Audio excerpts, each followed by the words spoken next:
Good morning, everyone. Welcome to our council meeting for March 27th. I apologize for our late start. We just had some minor technical issues, so we are getting started a little bit late, and we appreciate your patience.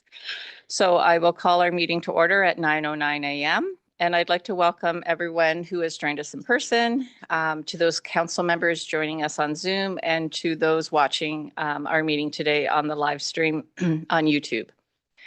We'll begin by acknowledging that the CDHO office and staff operate out of Toronto, Ontario, within the Dish with One Spoon territory. The name Toronto originates from Takaranto, a Mohawk word meaning the place in the water where the trees are standing. Toronto is the traditional territory of many nations, including the Mississaugas of the Credit, the Anishinaabe, the Chippewa, the Haudenosaunee, and the Wendat peoples, and is now the home to many diverse First Nations, Inuit, and Métis peoples.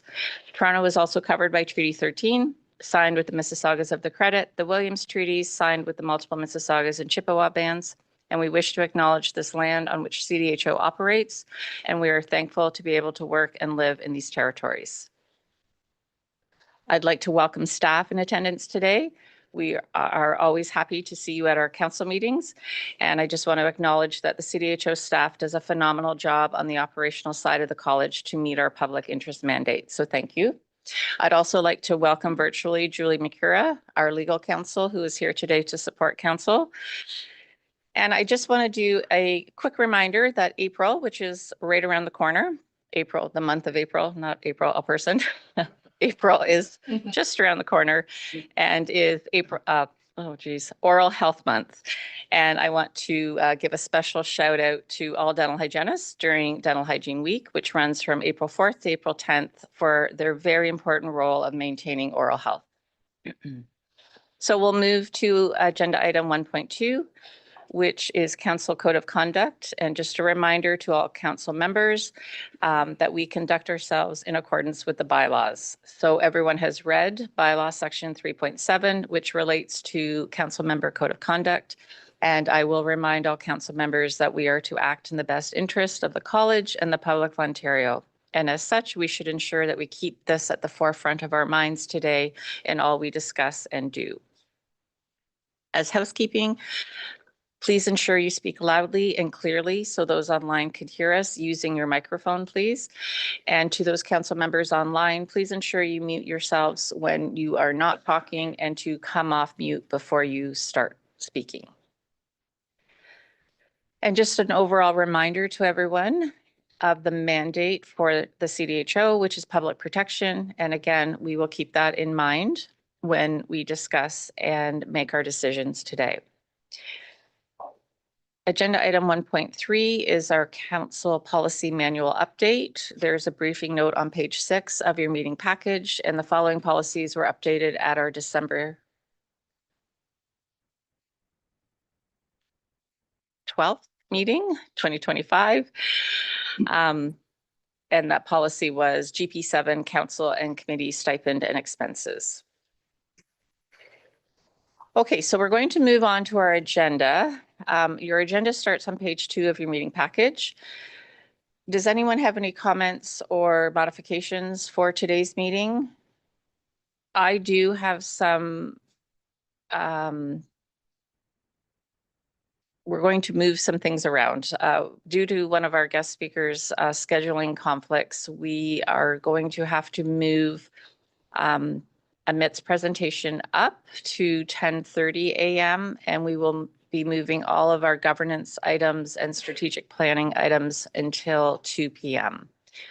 So we most likely will go into camera before we break for lunch in order to do agenda items number 9. And we will basically be very agile today and being able to move these things around. If there's anything else, not hearing any, so then I will have a motion that council will move to approve the modified March 27th, 2026 council meeting agenda as presented. Can I have a mover, please? Belbier, seconder Jen, all in favor? Carried. Okay. So moving on to conflicts of interest. So council will note that the declarations for conflicts of interest are included in the meeting package on page 8. And they will be included only for this council meeting, and they're there for your information. In the past, council may remember that we used to have conflict of interest forms, which resulted in a significant number of pages in our meeting package. So now we've streamlined things and we just present them in a concise chart for your review. Are there any conflicts of interest for today's meeting items? Not hearing any. We'll move on to item 4.0, which is the meeting minutes approval. So we're going to be looking at both December 12th, 2025 meeting minutes and January 9th, 2026 meeting minutes. So December meeting minutes start on page 11 and January meeting minutes start on page 22 of your package. Are there any corrections that anyone has seen for either minutes for December or January? Not seeing any, so we'll move them together. So the motion is that council will approve December 12th, 2025 and January 9th, 2026 meeting minutes as presented. Can I have a mover? Kylie, seconder Lisa, all in favor? Carried. So moving on to agenda item 5.0, information requested by council. So 5.1 are statutory committee reports. So we have all read the statutory committee reports in your package as items 5.1.1 to 5.1.7. Are there any questions or comments or additions that anyone would like to make to these reports? And specifically, did you notice any trends or risks specifically to safety that council should attend to or look at? Yep, Belbeer.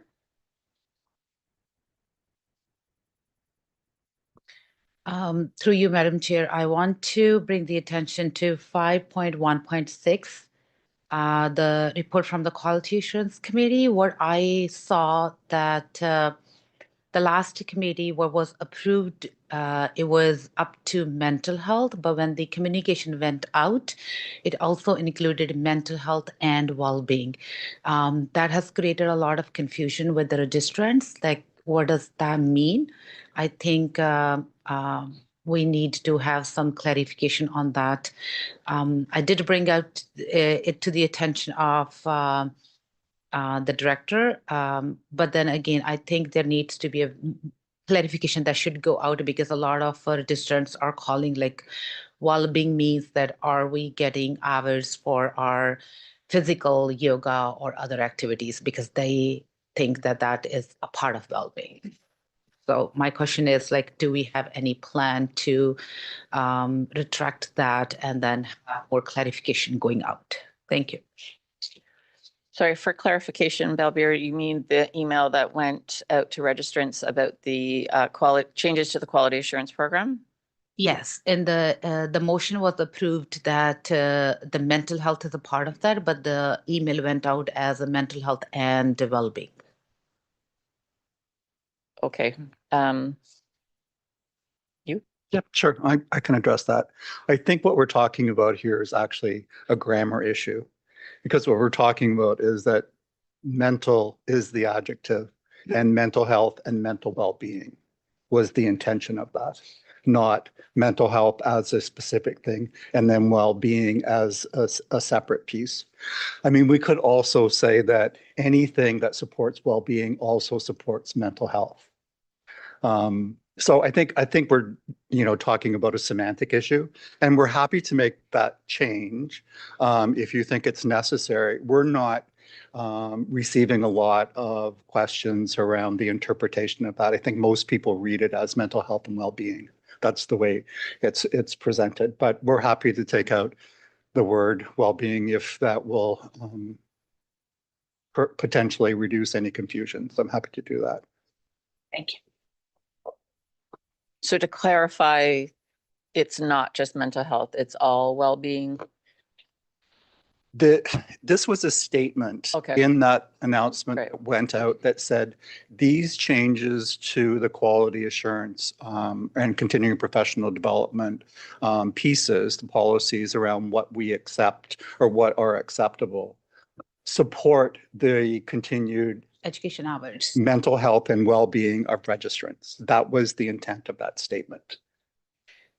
Um, Can we not, I think, take up our meeting time around the semantics of it? But the intent, of course, was that we would allow registrants to engage in those pieces that they felt supported their mental health and well-being. And so So the way it's written, it's to the advantage of the dental hygienist to, always. yeah. Yes, absolutely. Yeah. Yeah. But if you'd like to, provide us with what you think is appropriate piece of messaging, we're happy to consider that. Jen, did you have something? Nope. Tiffany?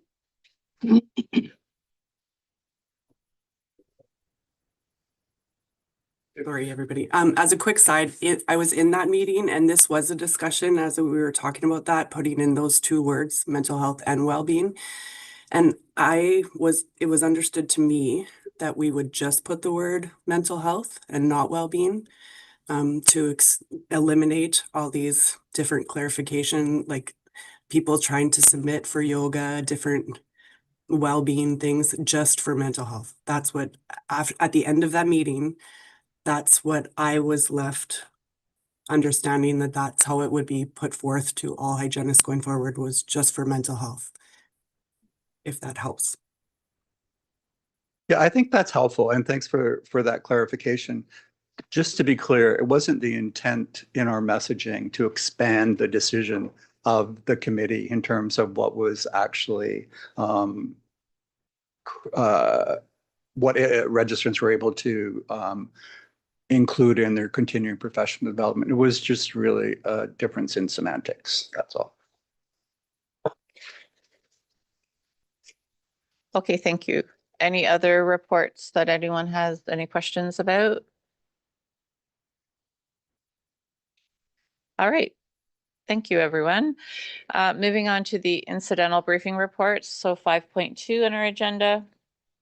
5.2.1 is my chair's report. So I would like to update my report. I had a number of meetings after I submitted my report. So March 13th, I met with both Veronica Douglas and Glenn Pettifer. And on March 17th, I met with Vanessa Pereira. And then again, prior to our workshop and council meeting, I met again with Glenn on March 24th and Vanessa also on March 24th. So I'll have an updated report for that. Any questions about my report? Item 5.2.2 is our registrar's administrative report. So I'd like to invite Dr. Pettifer, our registrar and CEO, to speak to his registrar's report and provide an operational update. Thank you, and good morning and welcome to everyone today. I have included my report in the package that is available to you, but I'll just make some comments about some of the highlights. So registrations with the college continue to increase year over year, as I've shown in my written report. And as of March the 9th, we have 16,462 registrants. And we anticipate that with the addition of individuals graduating later this spring and also in the fall, that we will likely hit the 17,000 mark by 2027. So a very appreciable workforce in dental hygiene. In January, as of right legislation came into effect, and this legislation allows regulated health professionals, including dental hygienists from other Canadian jurisdictions, to practice in Ontario for up to 6 months while their registration application is processed. So these applicants must be in good standing from their previous regulator, have no professional conduct issues, and hold liability insurance for them to engage in practice in Ontario. To date, since January, the college has received only 2 as of right applications, one of which was subsequently withdrawn. But that opportunity remains open for individuals coming from other jurisdictions to Ontario to practice. The registration application process experience survey continues to be active, and the results of this survey are used to identify opportunities for improvement in our application process. The professional practice division is busy with the 2026 quality assurance assessment. And for the 2026 assessment, there are a total of 699 registered dental hygienists who are participating. Approximately 500 of those individuals were selected at random. And then interestingly for us, we held spaces for volunteers as well. And we have had over 200 RDHs have volunteered to engage in the professional practice assessment, which I'm really encouraged to see this because we think that it certainly speaks to a change, I think, in the relationship between the regulator and the registrant in terms of supporting their continuing competence. So we're really happy to see that group of people that present on a volunteer basis for professional practice assessment. Registrants continue to engage in the communities of practice, professional practice, and communications. Staff continue to assist with the development of continuing professional development resources, including educational modules. And we have just completed a module on record keeping, which joins the library that also includes modules on consent, confidentiality, and privacy, mandatory reporting, trauma and violence-informed care, providing oral health care to clients with disabilities, and professionalism, communication, and boundaries. So these are all valuable resources for our registrants. And we're actually just working on developing a video module as well to assist with individuals in identifying and seeing what an informed consent conversation might look like within the context of delivering dental hygiene care. So we're looking forward to providing that to registrants as well. We continue to revise and refine our Peer Circle Path 4 resources to include attention to sections that are used to identify and discuss risks that are presented in the discussion cases.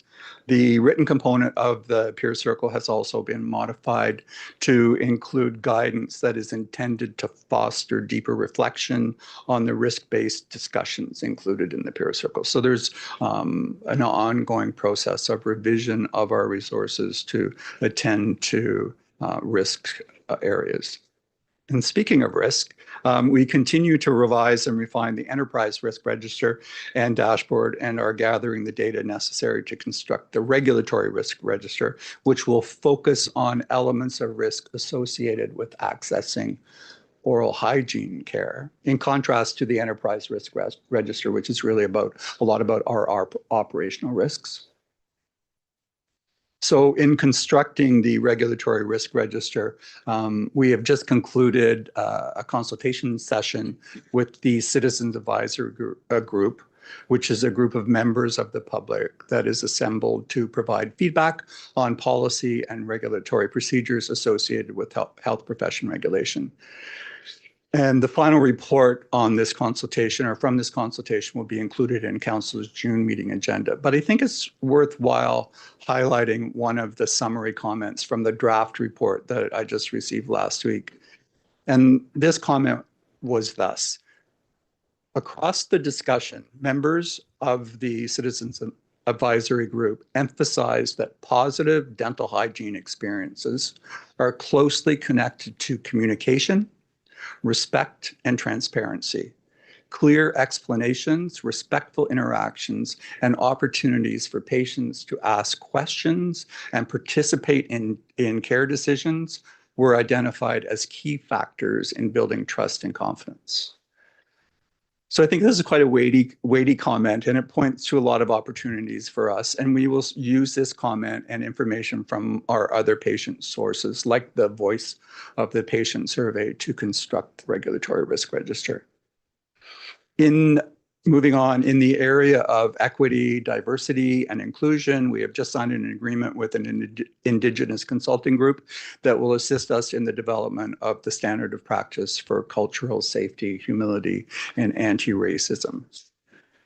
The current anticipated timeline is to have a draft of this standard ready for council review at its December 2026 meeting. In the area of conduct, we currently have 25 open complaint files, 4 of which are being managed in the alternative dispute resolution process. So that's encouraging to see some of our complaints move into the ADR process.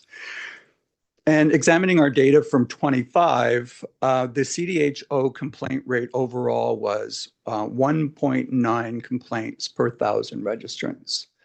And if we look at all of the other regulated health professionals and the complaints rate for them, the average is 20.7 complaints per 1,000 registrants. So the dental hygienists are very low on the scale of number of complaints per 1,000 registrants. So congratulations on that. Operationally, the college continues to be in a strong financial position. The hub workspace sharing is functioning well. And I want to conclude by echoing the chair's comments and expressing gratitude to all of our staff for their continued dedication to the mandate of the college. And then best wishes to the profession as we move into Oral Health Month. So thank you. Thank you. That's a very fulsome report. Any questions for Glenn? Yes, Vanessa. Glenn, that comment you made about the consultation with the Citizens Advisory Group on how good dental hygiene experiences have been associated with transparency and respect, et cetera. When the full report comes out, have you thought about sharing it with registrants as well? Yes. Okay. Yeah. Yeah, I think that'll be helpful. Yeah, thank you. Yeah, like I said, I just received it last week, so we're waiting to get it in its final format. And I think that we want to share it with our other system partners as well, so that everyone who's working in the ecosystem understands the value of conversation and the relational aspects of care, access, and delivery. Thanks. Any other comments or questions for Glenn? I just wanted to, you didn't mention this you didn't verbally mention this, but it is in your report on your social media stats. And I just want to congratulate the college on some of the posts that are on social media. I think they're, especially the fact or fiction items that get posted, I think they're great for conversation starters amongst registrants. And I think that's a good use of social media. I mean, social media has its pros and cons, but I do think that that is a good way to reach registrants and a good way to start conversations and calibration between registrants. So I think that's great if we can continue to do that. Thanks. And I just wanted to congratulate the ICRC staff and on their audit. Again, you didn't verbally talk about that, but it is in your update. And, maybe registrants aren't aware that the committee's ICRC has to undergo a review. And they did have a review and, processes were looked at and things like that. So I think that's another great job. So well done. Oh, thanks. And sort of going back to the social media post, thank you, Carmen. Congratulations to the communications team because they put together, she was clapping. Oh, Sorry. I was thanking her for her applause. The communications team should be congratulated and is congratulated on their work around all of the social media postings. And I think that the landscape has changed for us, and you have to go where the people are, and the people are on social media. And I think that we also are attending to and paying attention to things like this, the fact or fiction pieces, and thinking about micro learning a lot, because we also know that attention spans are maybe getting shorter as well. So we have to take advantage of attention where we can get it. So we'll continue to work in that area. Okay, great. So we will move on to our next agenda item, which is we're going to start some governance items. So we are looking now at item 6.1, which relate to our mentorship program. And we have several members who are finished their mentorship experience, and it's time for us to get some feedback from them. So at this meeting, we'll hear from Carmen, who is mentored by Anne Marie, and our public member Nella, who is mentored by Vanessa, and Jenny, who is mentored by Terry. So Jenny and Nella are not here right now, but they have shared some of their experience with us. So we will speak on their behalf. But the mentorship reports, including checklists, are in the meeting package starting on page 55. And maybe Carmen, since your checklist is listed first, can we hear from you first, just to let us know how your mentorship went and any suggestions or feedback? It was a very good program. I think it's extremely helpful because you're overwhelmed with all the information and everything you have to do when it comes to being on council. Anne Marie was very helpful and was there for me for questions. I found also the government program of that the government has to offer very helpful too, and understanding various things, like the idea that when you make a decision, you have to go with the facts and not bring in your own thoughts or prejudice or anything like that. That was extremely helpful to understand. That's great. Thank you so much, Carmen. Nella is not here this morning, but Vanessa, as the mentor, can you just maybe speak to your mentorship experience with Nella? It was good. We scheduled meetings. We talked before the before council meetings and workshops and afterward as well. And Nella was very prepared, so it was straightforward. And Jenny, another public member, is not here this morning, but I did chat with her, and she did provide me with some feedback. So she didn't have a lot of time with her mentor, as they had some scheduling conflicts, so they weren't able to connect very much. But she did mention, and her feedback was that she would have preferred to have a public member be her mentor instead of a professional member, which does make sense to me, because it is a little bit, I think, different for our public members, since they're not coming in with necessarily the knowledge of the profession. But we also have a problem finding public members that want to mentor. So just saying, putting it out there to any public members who, I know it's a lot of time and we appreciate that. But we do definitely, that is ideal if we can put public members with other public members. And I know that some public members do mentor, and we very much appreciate that. But that was her feedback. So it's always great to get feedback and see where we can improve. And so I appreciate everyone's time and energy and efforts in to our mentorship program. And I do believe there's value there. And so, sure. When I reviewed the program, it is a bit restrictive. Like, you have to have 2 years experience to be a mentor. You have to sit on the same committee as your mentee. There's a couple of things I wonder if we're handcuffing ourselves a bit and not giving ourselves a little bit of flexibility with mentoring. It's interesting Jenny made the comments, because I actually think it was helpful to have a hygienist be a mentor, because things the public, I don't know that, and things like acronyms and backgrounds and stuff like that. So I don't think we should, I think the program actually wasn't it designed 6 months of public member, 6 months of a hygienist. It may be an opportunity to review it and see, are we being too restrictive? Because it's concerning that we don't have enough mentors, but at the same time, I don't know how many public members currently qualify to be a mentor. Yeah, definitely. That's how the program started, 6 months and 6 months, but we did modify that. We have that on our list for our governance committee to update the kind of parameters around the mentorship. It's definitely a work in progress. We didn't have anything formal. 2 years ago, we didn't have like a formal program. We had a very informal program. So we are definitely looking at it and updating it as we go.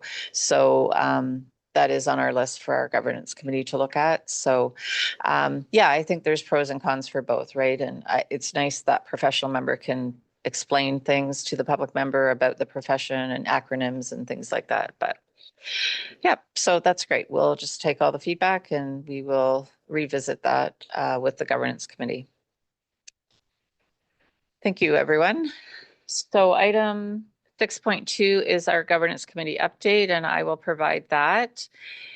We met once since our last council meeting. So members of the committee met on February 24th with our registrar, Glenn Pettifer, the Director of Policy and Strategic Initiatives, Paula Benbow, and 2 people from the regulators practice, our consultant, Kevin McCarthy, and a policy consultant, Natalie Thiessen. And they will be with us this afternoon, joining our meeting this afternoon, talking about the strategic plan. And basically at our governance meeting, they brought the 2 draft policies to the committee.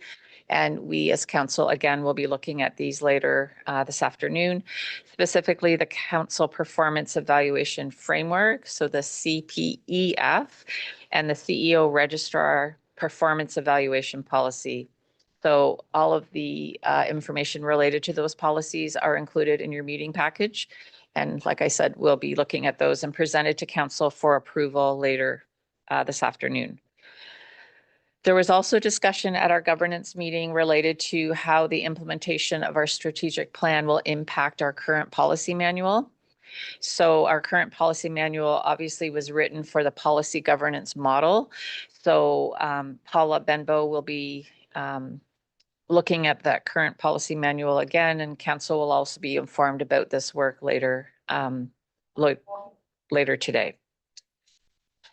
Council will note, or maybe you haven't realized this, but the approval of the CPMF report is not part of our agenda today, as it normally is in our March meetings. And that's because the CPMF report was not a requirement this year, as the ministry is currently revising the requirements for regulators. So CDHO staff is still continuing to collect quantitative data and track changes in preparation for that submission with those revised requirements for the CPMF. Okay, so that's my report for governance. Are there any questions or comments about that? So we have council education starting at 10 o'clock, and we will be welcoming the Fairness Commissioner to come and do a presentation for us at 10. And I believe he's coming virtually. So we do have a few minutes before he arrives. So I'm going to suggest that we move agenda item 8.0 up in the agenda, which is the executive limitation items for consideration.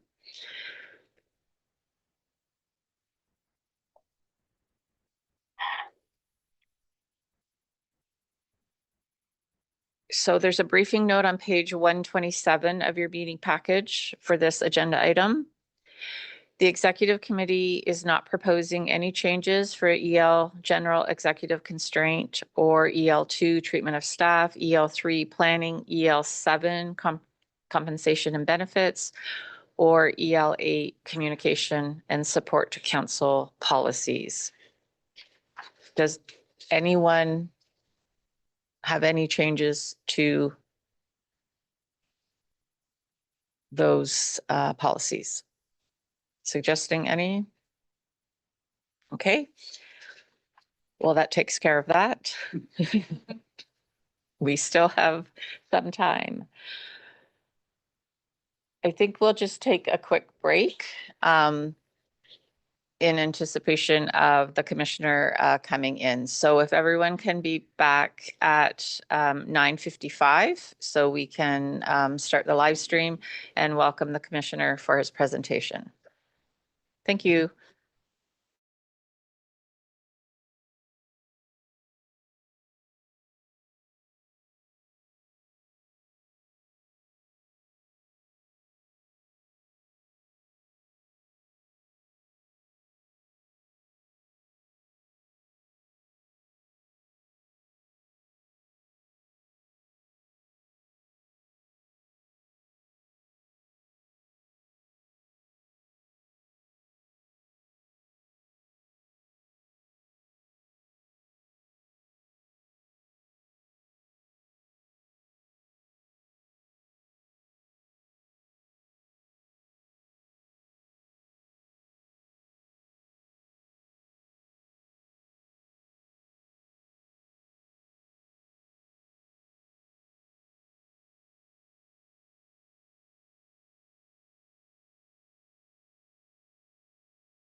Welcome back, everyone.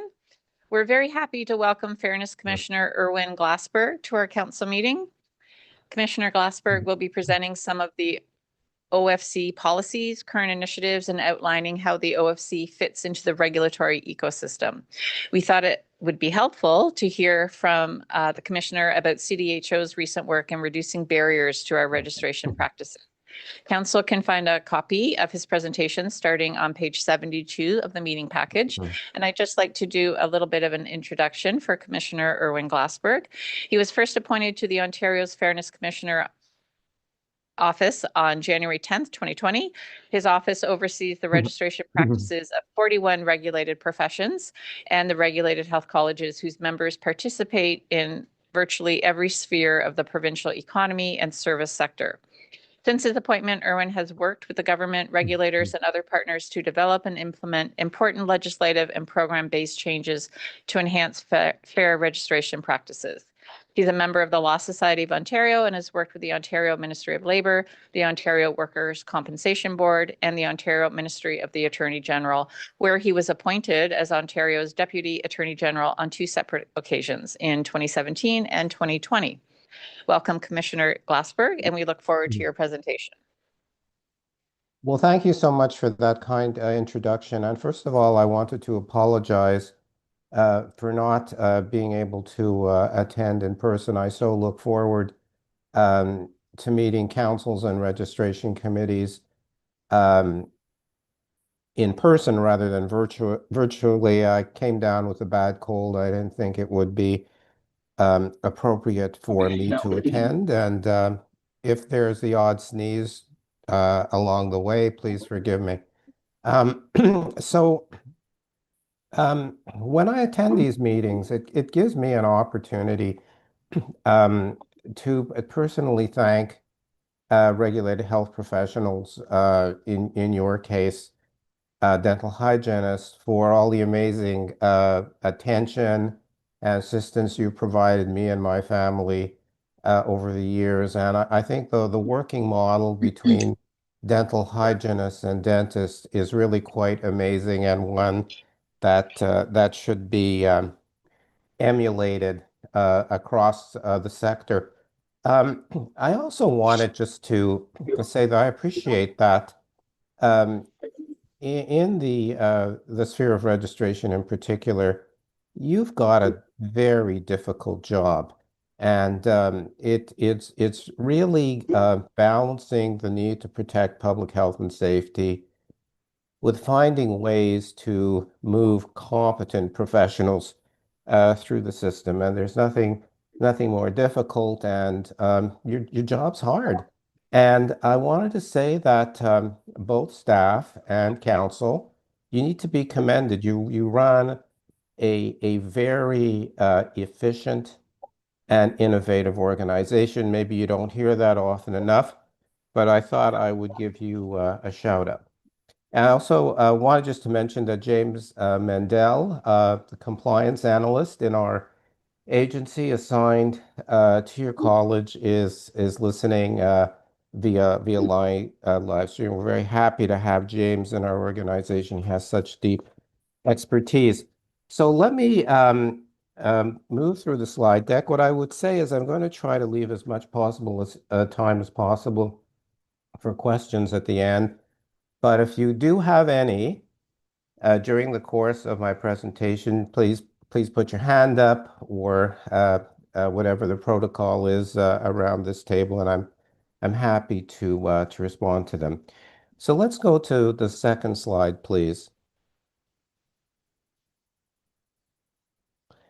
So just a historical kind of vignette of our legislation. Ontario was the first Canadian province to adopt the fair registration practices regime by enacting the Fair Access to Regulated Professions and Compulsory Trades Act, many of whose provisions were placed in the Regulated Health Professions Act, which is where we obtain our jurisdiction for oversight of the College of Dental Hygienists of Ontario. And as you can see, similar schemes exist pretty well everywhere in the country. Next slide, please. So we're a government agency led by myself as Fairness Commissioner, which plays an oversight role with respect to registration practices of the 26 regulated health colleges. We're also responsible for 15 regulated professions in the non-health sector. So our role is essentially to assess the registration practices of health colleges based on their legal obligations, to monitor third parties upon which a college relies to assess the qualifications of applicants, advise the college or third party on matters related to registration practices, and provide advice and recommendations to the Minister of Health relating to what I would consider to be a contravention of the legislation. And I can tell you we work very closely with the Ministry of Health and Dr. Karima Velji. We recognize that we are two regulators overseeing different aspects of your work, and it's very important for us to work in concert to ensure that we're not providing inappropriate burdens to our regulators. And our primary compliance tool is our risk-informed compliance framework, and I'll have something to say about that a little later in the presentation. Next slide, please. So what are your obligations? They're, in a nutshell, to develop registration practices that are transparent, objective, impartial, and fair. They're what we call the general duties under our legislation.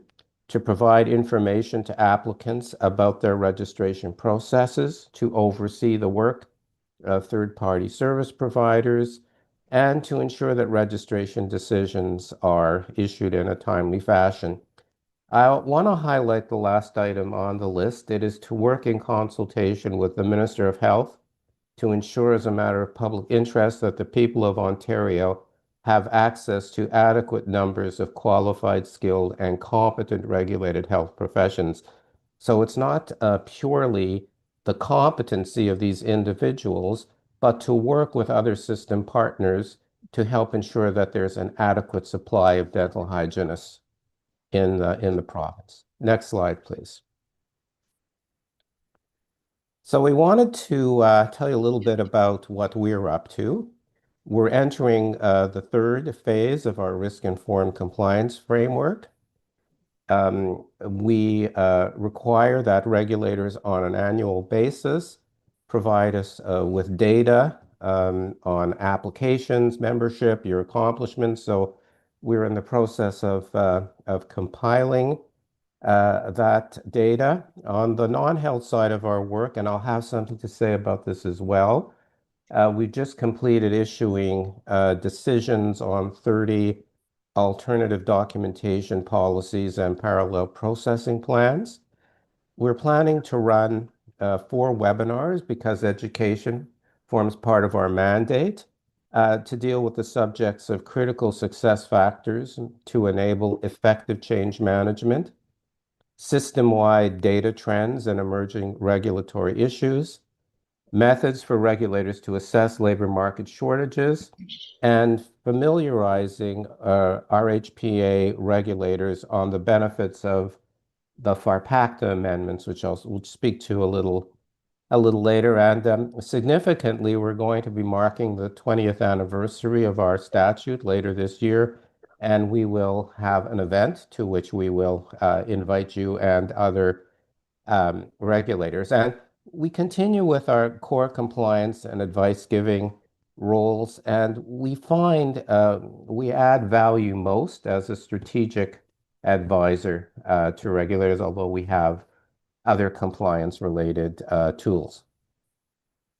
So I'm just going to go through one more slide and then pause to ask whether anybody has any questions. So you've been busy as well, and I want just to take a moment to highlight from my perspective some of your accomplishments as a regulator. You have tremendous survey results in terms of how applicants assess your registration process. You collect demographic and race-based data, which we think is very important and support. You successfully upgraded your data management system and registrant applicant portals and transitions to a fully integrated system. And, based on our own experience with case management systems, that's an accomplishment, getting something done on time and correctly. We also were really interested in the work that the college did with the Accessing Center for Expertise to conduct an imaginative geospatial analysis of dental hygienist workforce in Ontario. And you undertook this work to better understand the distribution of dental hygienists and to promote equitable access to oral health care across all communities. And we're actively encouraging regulators to lean into this topic, and you've done a great job. And finally, the college hosts the Hub 601 and forms an integral part of an innovative and evolving collaboration initiative with other health colleges designed to achieve cost savings and operational efficiencies. And I really think this is groundbreaking. The way our system has evolved in Ontario, we've got 41 regulated professions and regulated health colleges and people reinventing the wheel. And to the extent that we can think about driving efficiencies in the system and sharing best practices, that's a very noble activity. So I wanted just to congratulate the college for really being in the forefront of so many initiatives. Before I move on, are there any questions?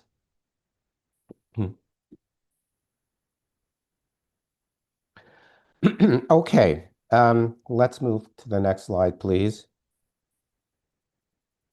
I wanted to talk to you about our risk-informed compliance framework, which was a tool that we rolled out in 2021 because we found that our traditional approach to compliance, where we would do very detailed triennial assessments and make recommendations, some of which would languish, and we seemed not to be making movement. We had a system with a large number of high-performing compliant regulators and others who were not. So we decided to move to a risk-based approach, something that other regulators had done. And essentially, our objectives were to establish a forward-looking process for identifying targeted risk factors that impact a regulator's ability to achieve fair registration practices,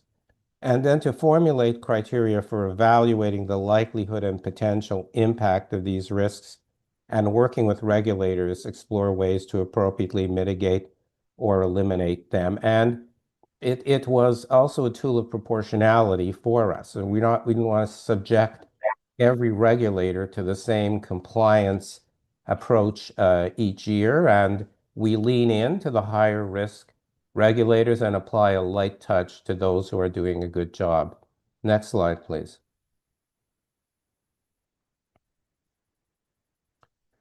So we're moving towards a third iteration of our framework, and I wanted just to do a bit of a deeper dive on our risk factors, because I think that all colleges now apply a risk lens to the work that they do.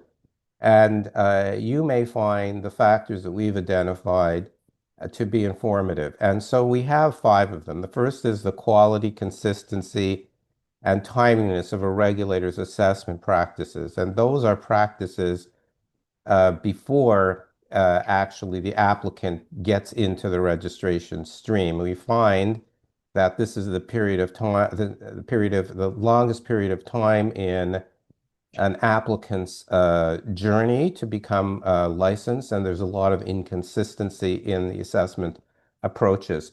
regulator oversight of third-party assessment processes, again, the assessment theme. Third, the impact of major changes to assessment and registration practices. This is the ease with which a regulator is applying progressive change management approaches.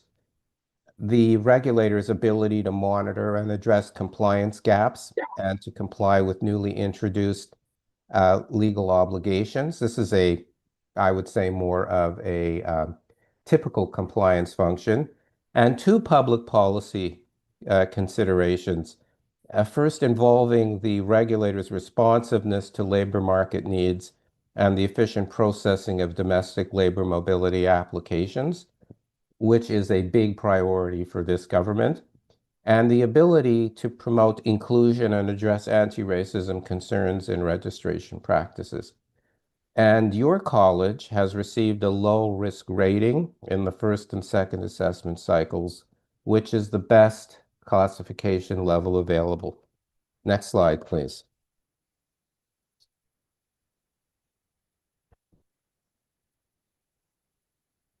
So basically, the way this scheme works is we have three risk levels for regulators: low risk, moderately low risk, and the third one is moderate to high risk. And what we found, I think to some extent to our surprise, is that regulators that are placed in the higher risk categories respond quite well to reputational risk. I think regulators often view themselves to be well-run, top-notch, progressive organizations. And when in the context of their registration processes, that perspective is challenged, it kind of drives them to action. And where we place a regulator in one of these categories, we work collaboratively to develop an action plan, compliance action plan, where the regulator will target their efforts to mitigate or eliminate that risk factor. And we're very transparent about our risk factors. If you look at our most recent annual report, we identify which regulator is subject to which risk and talk about what they've accomplished over the last year in terms of addressing those issues. Next slide. So we have a bit of a situation in our world where we have two statutes, two ministers responsible for each of these statutes. The non-health regulators are subject to a statute run out of the Ministry of Labor, Immigration Training, and Skills Development. And there are different legislative priorities. So sometimes one system will move in a certain way, and then another one will. There are different priorities. And I think in the context of the Regulated Health Professions Act, this is a large statute. And we kind of nest into that statute. So the considerations that go into legislative reform are different, but what has ended up happening is we've been administering two separate systems. So recently, there have been three amendments that have come forward under the Fair Access legislation for PACTA, which I thought would be useful to talk to you about. Not in the context that you would be obliged to follow those requirements. It might happen in the future, I can't predict, but more in terms of best practices. So let's go to the next slide, please. So this relates to alternative documentation policies. And I want to go to the second bullet here and read it because when it was first brought to my attention, it was kind of I was amazed at these numbers, but the study revealed that for 24% of a cohort of internationally trained applicants, it took more than 6 months to obtain documentation that the regulator required for licensure purposes. For an additional 52%, 1 to 6 months, and only 24% of applicants were able to secure their documentation in less than a month. And so the upshot was there were many candidates routinely stuck in a holding pattern, waiting for their documents to arrive. The other thing that we found interesting was the study concluded that in 60 to 70% of cases, the applicant reported a misalignment between the type of document that a regulator or third party required and that which was readily available in the candidate's home jurisdiction. Now, with the electronic transfer of documents, I'm quite confident that these numbers have improved over time, but in many cases, the embedded issue continues to exist. So let's go to the next slide.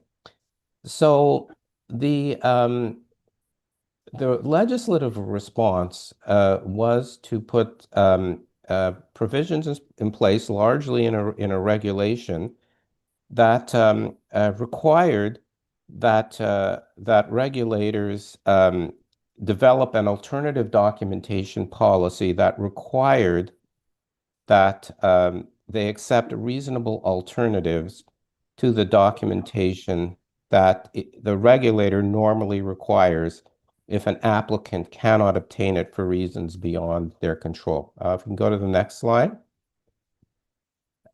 An important provision is that these situations are defined in the regulation to include war, natural disasters, situations when the document issuing institution no longer exists, refuses to provide the documents without justifiable reasons, and takes an unreasonable amount of time to respond. And the regulator is also required to identify what that reasonable amount of time, what that trigger will be. Typically, we see 60 or 90 days. So that's the alternative documentation policy. And I'll have a little more to say about that a little later. So let's go to slide 14. So this relates to parallel processing plans, which are in some ways kissing cousins of alternative documentation policies. So this legislation will now require that a regulator develop a plan addressing how it will enable multiple registration processes to take place concurrently. And it must permit applicants who experience delay in one part of the registration process to proceed to other parts wherever possible.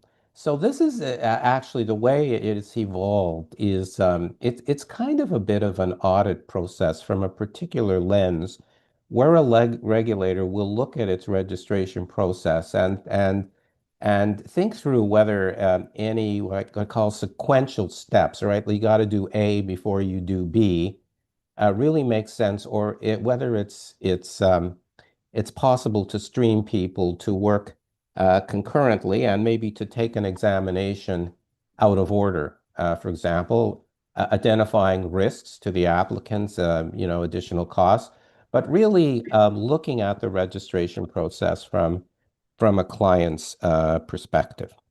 So let's go to the next slide. One of the other things that's interesting about both these items is legislation requires me to review and approve these policies and plans. And the legislation came into effect on January 1st. We have 15 regulators, so I've had to look through 30 of these policies and plans. And I think it's been an interesting exercise. And the other nuance here is I have the authority to adjust these plans if I feel that a provision is not compliant with the legislation, which is that's a bit of an interesting provision that goes to the self-regulatory model. It's an example where the Fairness Commissioner could go in and change something. I didn't ask for this, but an interesting approach to develop, I think, uniformity. And the way we work this in our office, where regulators provide a draft of their policies and plans, we look them over, our staff looked them over, made suggestions for how they might be improved. Pretty well, all those recommendations were accepted. And in the 30 decisions that I've issued, there hasn't been a single instance where I've had to substitute my views for those of a regulator. And it's provided a wonderful opportunity for regulators to review their end-to-end processes to both identify barriers to registration and generally enhance efficiencies. So we're very happy to meet with any regulated health profession which wants information about these requirements and to ascertain whether they might want to use some or apply some or all of these provisions as best practices. Okay, so let's go to the next slide. So this is another a series of amendments under FARPACTA that deal with third-party accountability provisions. And our experience, the realm of assessment can be like the Wild West.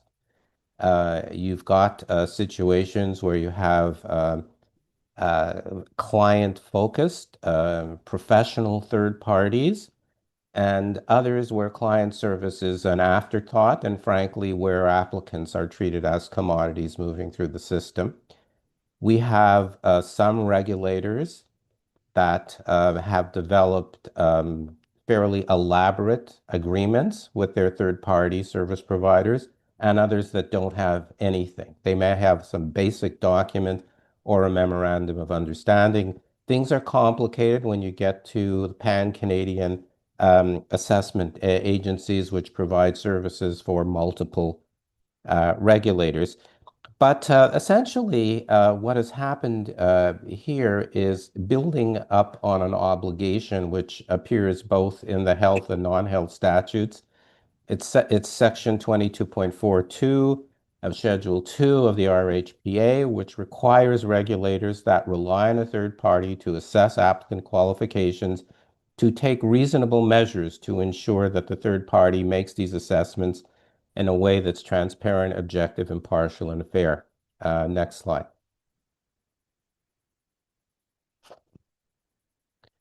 And the regulation imposes a series of duties on regulators with respect to providing information to applicants about the work that the third party undertakes.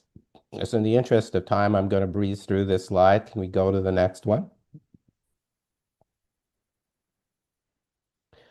And there's also a requirement that regulators enter into agreements with their third parties with quite a bit of particularity about the provisions in there in terms of when written decisions need to be communicated to applicants, the availability of an appeal process, and a provision relating to frequency of examinations that where feasible, those exams have to be provided at least 3 times each calendar year. Next slide, please.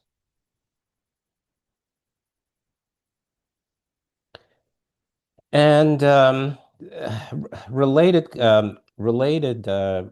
provisions that seek to link up the regulator's obligation and those of the third party. The two that I consider to be really important is that a regulator must ensure that its criteria are competency-based and not duplicative. And the principle here is that an applicant cannot be assessed multiple times for the same competencies. So again, while these provisions don't apply to you, there's some good client service principles in here and efficiency principles that I think that that you should think about. And just in the dental profession, lest you think, or the oral health profession, lest you think that this doesn't apply. I just had the opportunity to take a look at the agreement that the College of Dental Technologists has with its third-party service provider, which is among the most comprehensive that I've ever seen. And we've also had issues with the Royal College of Dental Surgeons of Ontario and its third-party service provider, the National Dental Examination Board. The board was subject to a tremendous volume of complaints from internationally trained dentists, and we sat down with the college, with several of my fairness lead colleagues in other jurisdictions, with the Federation of Dental Professionals and the National Dental Examining Board. And we were able to, I guess, promote some fairly significant changes to the operation of the board to make it more responsive to the needs of clients. And that's, you know what, the board has a really tough decision. You've got dentists from multiple jurisdictions coming in, different levels of education and skill-based competencies. I don't envy them, but it's really important to have a good customer service lens. Okay, so let's flip to the next slide. And so here I just talk about some successes in the system, broadly speaking. In Ontario, most regulators have substantially improved their processes. There's now provisions not to no longer permit overlapping language proficiency requirements. Most regulators have portals.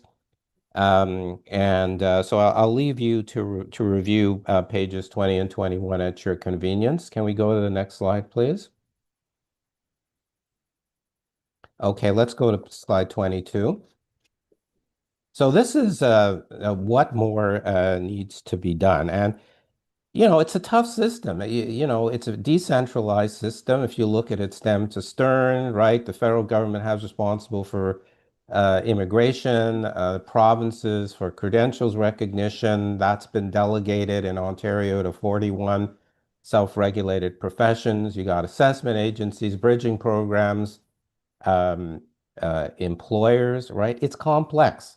And so the upshot is regulators need to communicate. You're part of a broad ecosystem.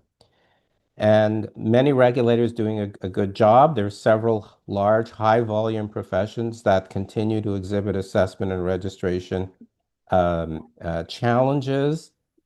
Data continues to be a problem. Every regulator has its same process. We still don't have accurate information on what I call stem to stern, from first contact of an applicant to that registration decision. Next slide, please. Good movement to competency-based assessments. Lot of issues with examinations. 3 regulators I'm aware of, instances of cheating. Some regulators embrace their labor market obligations, other not so much. Big demand for bridge training programs, not enough dollars to go around. We have too many internationally trained applicants withdraw from registration pathways prior to completion. They are just beaten down by the process. And regulators can only do so much. This is the last point because there's others that control many levers. So next slide, please. This is just best practices for success. It's kind of a cheerleader slide where we give you our thoughts on the principles that should animate your registration process. So that's the end of my presentation. Very happy to take your questions. Thank you so much for a great presentation. Are there any questions for the commissioner? I have a question. Oh, Vanessa does. No, you go. Thanks, Commissioner Glassberg. I just wanted to piggyback on your commendations of the CDHO's practices with the high satisfaction rate with being an applicant to registrant and the 10 days in becoming a registrant, the application process being very slow and straightforward. So good job, CDHO. Thanks, Vanessa. I have a question about dental hygiene grads. So focusing on labor mobility, dental hygiene grads that finish programs in Ontario face barriers to registration in other jurisdictions. I'm just wondering, like, are there any options for those graduates? Because it just seems that there's no labor mobility in those rules that have been created. So, I mean, is it because Ontario applicants have higher educational standards or standards not as high, or like what seems to be the reason that that's been identified to you? Well, that's a very good question. No, because all programs finish with the same entry to practice competencies. What we're told is that our programs have to be evaluated for equivalency. Mm-hmm. Okay. So I don't have the answer, but what I am prepared to do is have a conversation with my colleagues at the Ministry of Health, and they're the ones that oversee the domestic labor mobility provisions in the RHPA, and I haven't been made aware of this issue before, but let me follow up and get back to you. Oh, that would be great. Thank you so much. Any other questions? I have a question. Thank you for your presentation, Commissioner. I know that your office relies on data in its decision making, and when we're talking about workforce dynamics and workforce data, I'm curious about the sources of data that your office uses when you're, trying to establish a workforce profile for a particular profession, and just in terms of numbers. Yeah, the first point I would make is that the data in this sphere is not very good.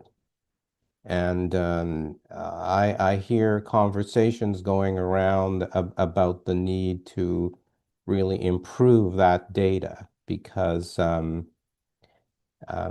we have such concerns about inadequate supply of professionals. I mean, I've had in the dental sphere, I've had conversations with Dan Faulkner, the different perspectives of whether there's a surplus or shortage of dentists, right? And I guess the question is a bit more nuanced. Are you talking about the GTA, or are you talking about rural or remote areas where that result might be quite different? But we use data from Economic and Social Development Canada. They put projections together on whether professions will be surplus or balance or deficit, and where we find that there is going to be a deficit, we try to drill down a bit more, because this is a consideration that we use. It's one of our risk factors, actually. More work needs to be done. Great, thank you. Okay, Anne-Marie. Hi there, sorry. I just wanted to clarify, just add to what Michelle was saying. Our issue tends to be with the College of Dental Hygienists of Alberta. And they are commenting that their scope of practice is broader than any other province in Ontario. And then as a result, every time a graduate from our institutions in Ontario, they come to the colleges and ask for a very extensive documentation about all of our processes and our evaluations. And our argument has been that, well, if all of the programs are accredited by a common body, we are having difficulty with them understanding why they are requesting this amount of information. So I think that Mhm. that's, yeah. Well, that approach is exactly opposite the priorities across Canada in terms of allowing people to move more freely from province to province.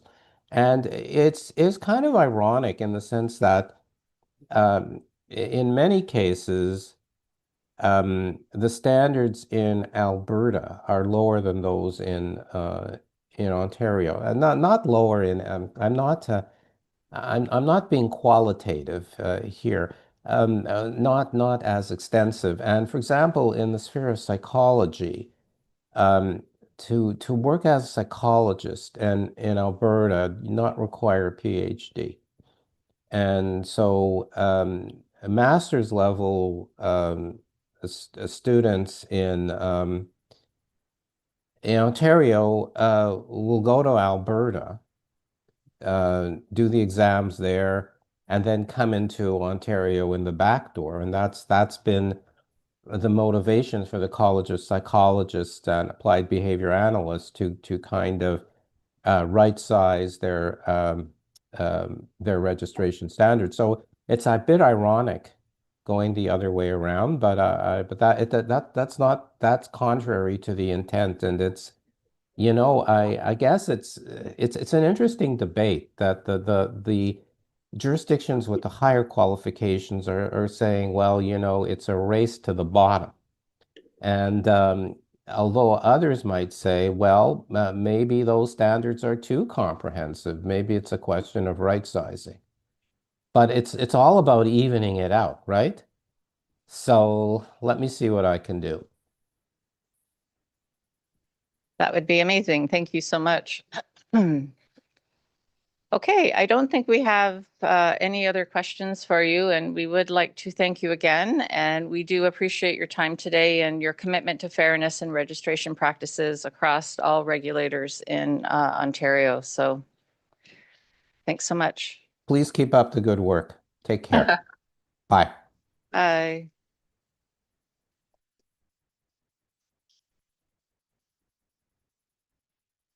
Okay, I think we're going to move on with our education, and we have another presentation ready for council. And today it's a little bit of a unique situation because our presenter is also one of our council members. So we're very excited to have one of our own present to us. So as council is aware, the CDHO recently created a new guideline for registrants called AI in dental hygiene practice. And the executive thought it would be appropriate for council to hear and to have some education on the use of AI from the perspective of council and also statutory committees. So Amit Sethi is here. Well, you've been here since the beginning, but he's still here. To provide his session called Upscaling AI. And Amit is a business and technology leader focused on advancing digital transformation and helping organizations unlock the full potential of AI through practice strategies and insights.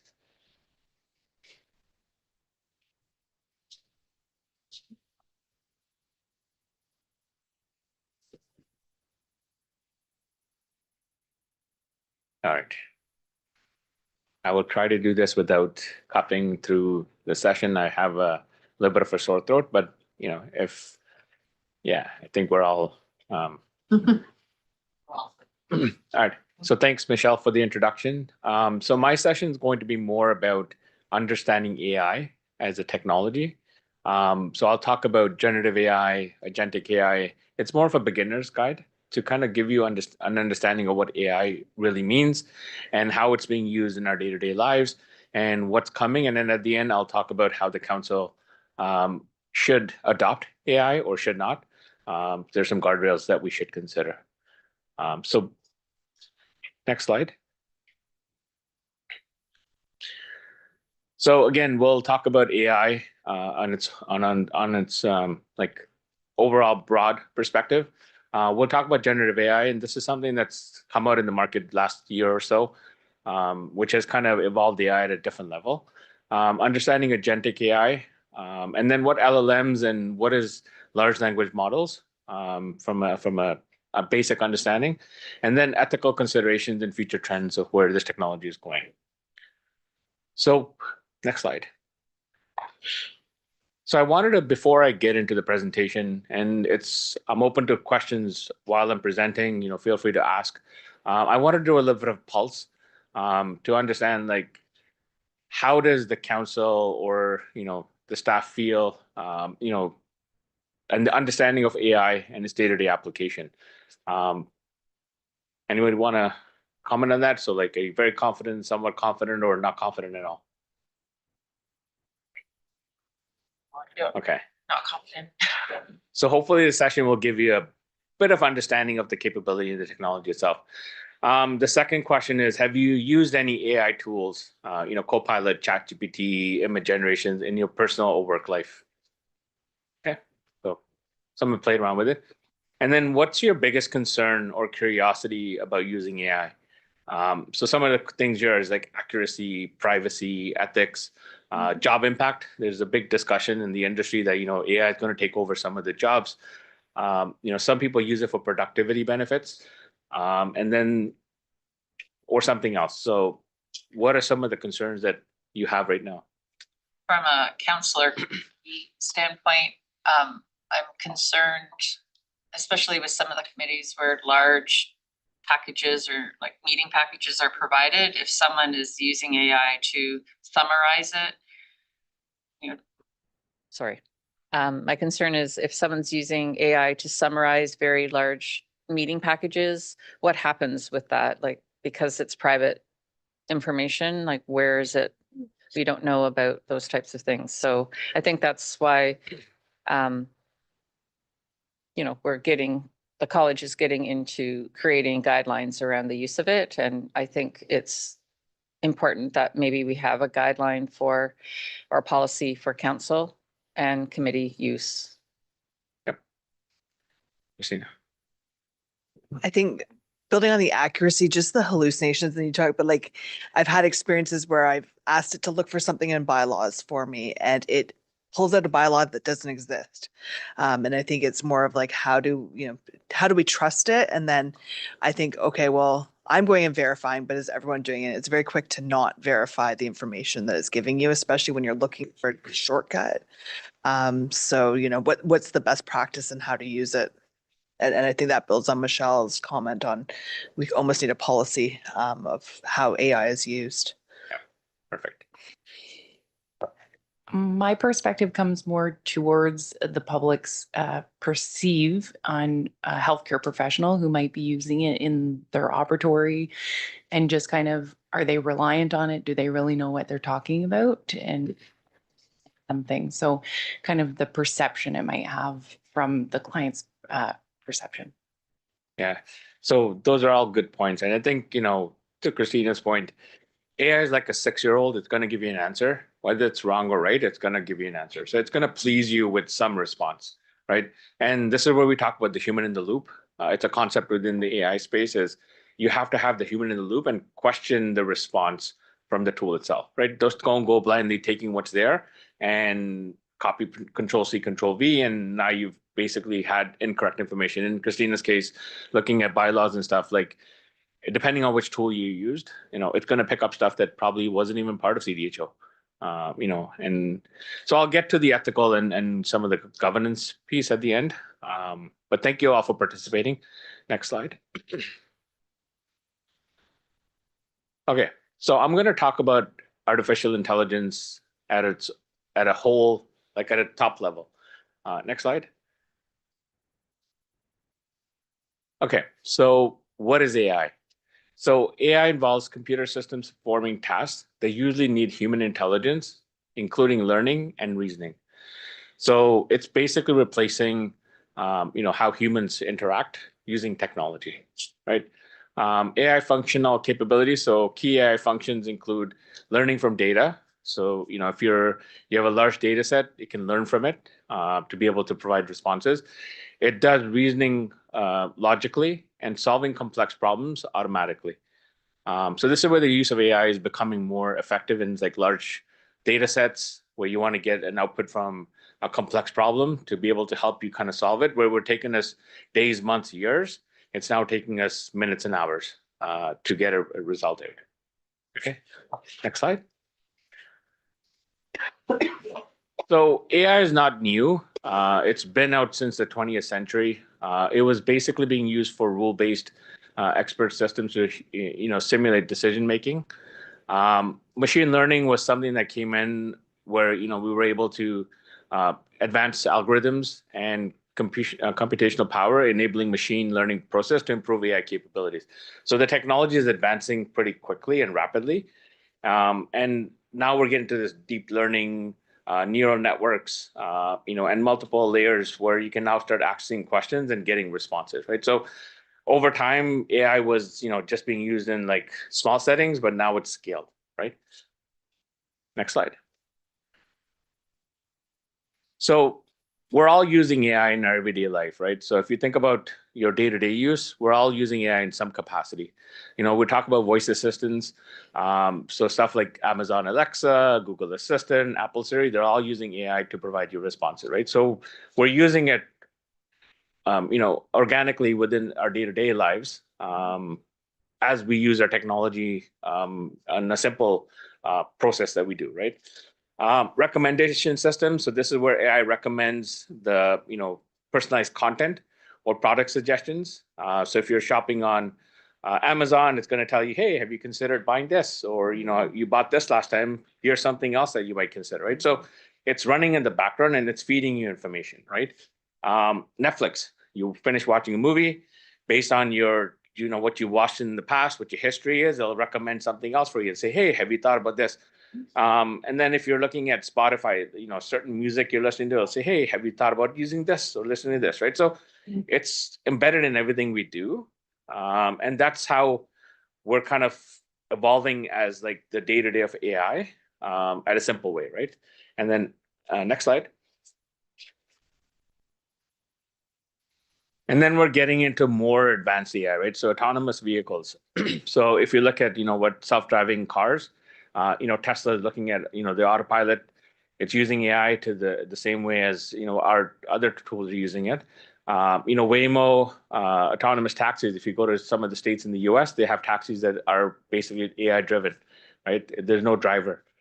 And then if you look at it from like, our financial side of things, so it's also being used for fraud detection. So this has been going on for years, right? So when you would go to a different country and you'd use your credit card, it'd be like, hold on a second, it blocks it because it doesn't know where you're coming or, you're traveling, whatever. So all these technologies are built within AI in the back end with certain processes to protect the individual, right? Next slide. All right. Before I go to this one, any questions on just AI use and how it's being used on a day-to-day? So before you use these tools, you do click on terms of use, disclaimers and, privacy and everything. A lot of times we don't read those pieces. They're 10, 12, 15-page long documents, but you've basically given permission to certain things that you might not have considered, right? From a privacy standpoint, from a terms of use, from a data standpoint. So we use it every day just blindly. We just click on it because we think it's something we need to use. But then you have to kind of look back at what is the data that this system is collecting on my behalf, and what is it doing with that data, right? I won't get into those conversations today because that's a whole different conversation. But I would always encourage before you click on I accept, have a read, right, of what you're accepting to from a terms and conditions and from a privacy standpoint. Okay. All right, so we'll talk about generative AI, and Gen AI is this new capability that came out. So next slide. So this is where ChatGPT, if you all have heard of ChatGPT, this is generative AI. This is what revolutionized AI at the next level, right? Where now you can generate, AI can create text, images, music, it can learn on different data sets, and it can provide outputs, right? So this is the evolution of AI in like the generative side of it, where it actually can generate the content of the piece that you're trying to build. It can learn from data.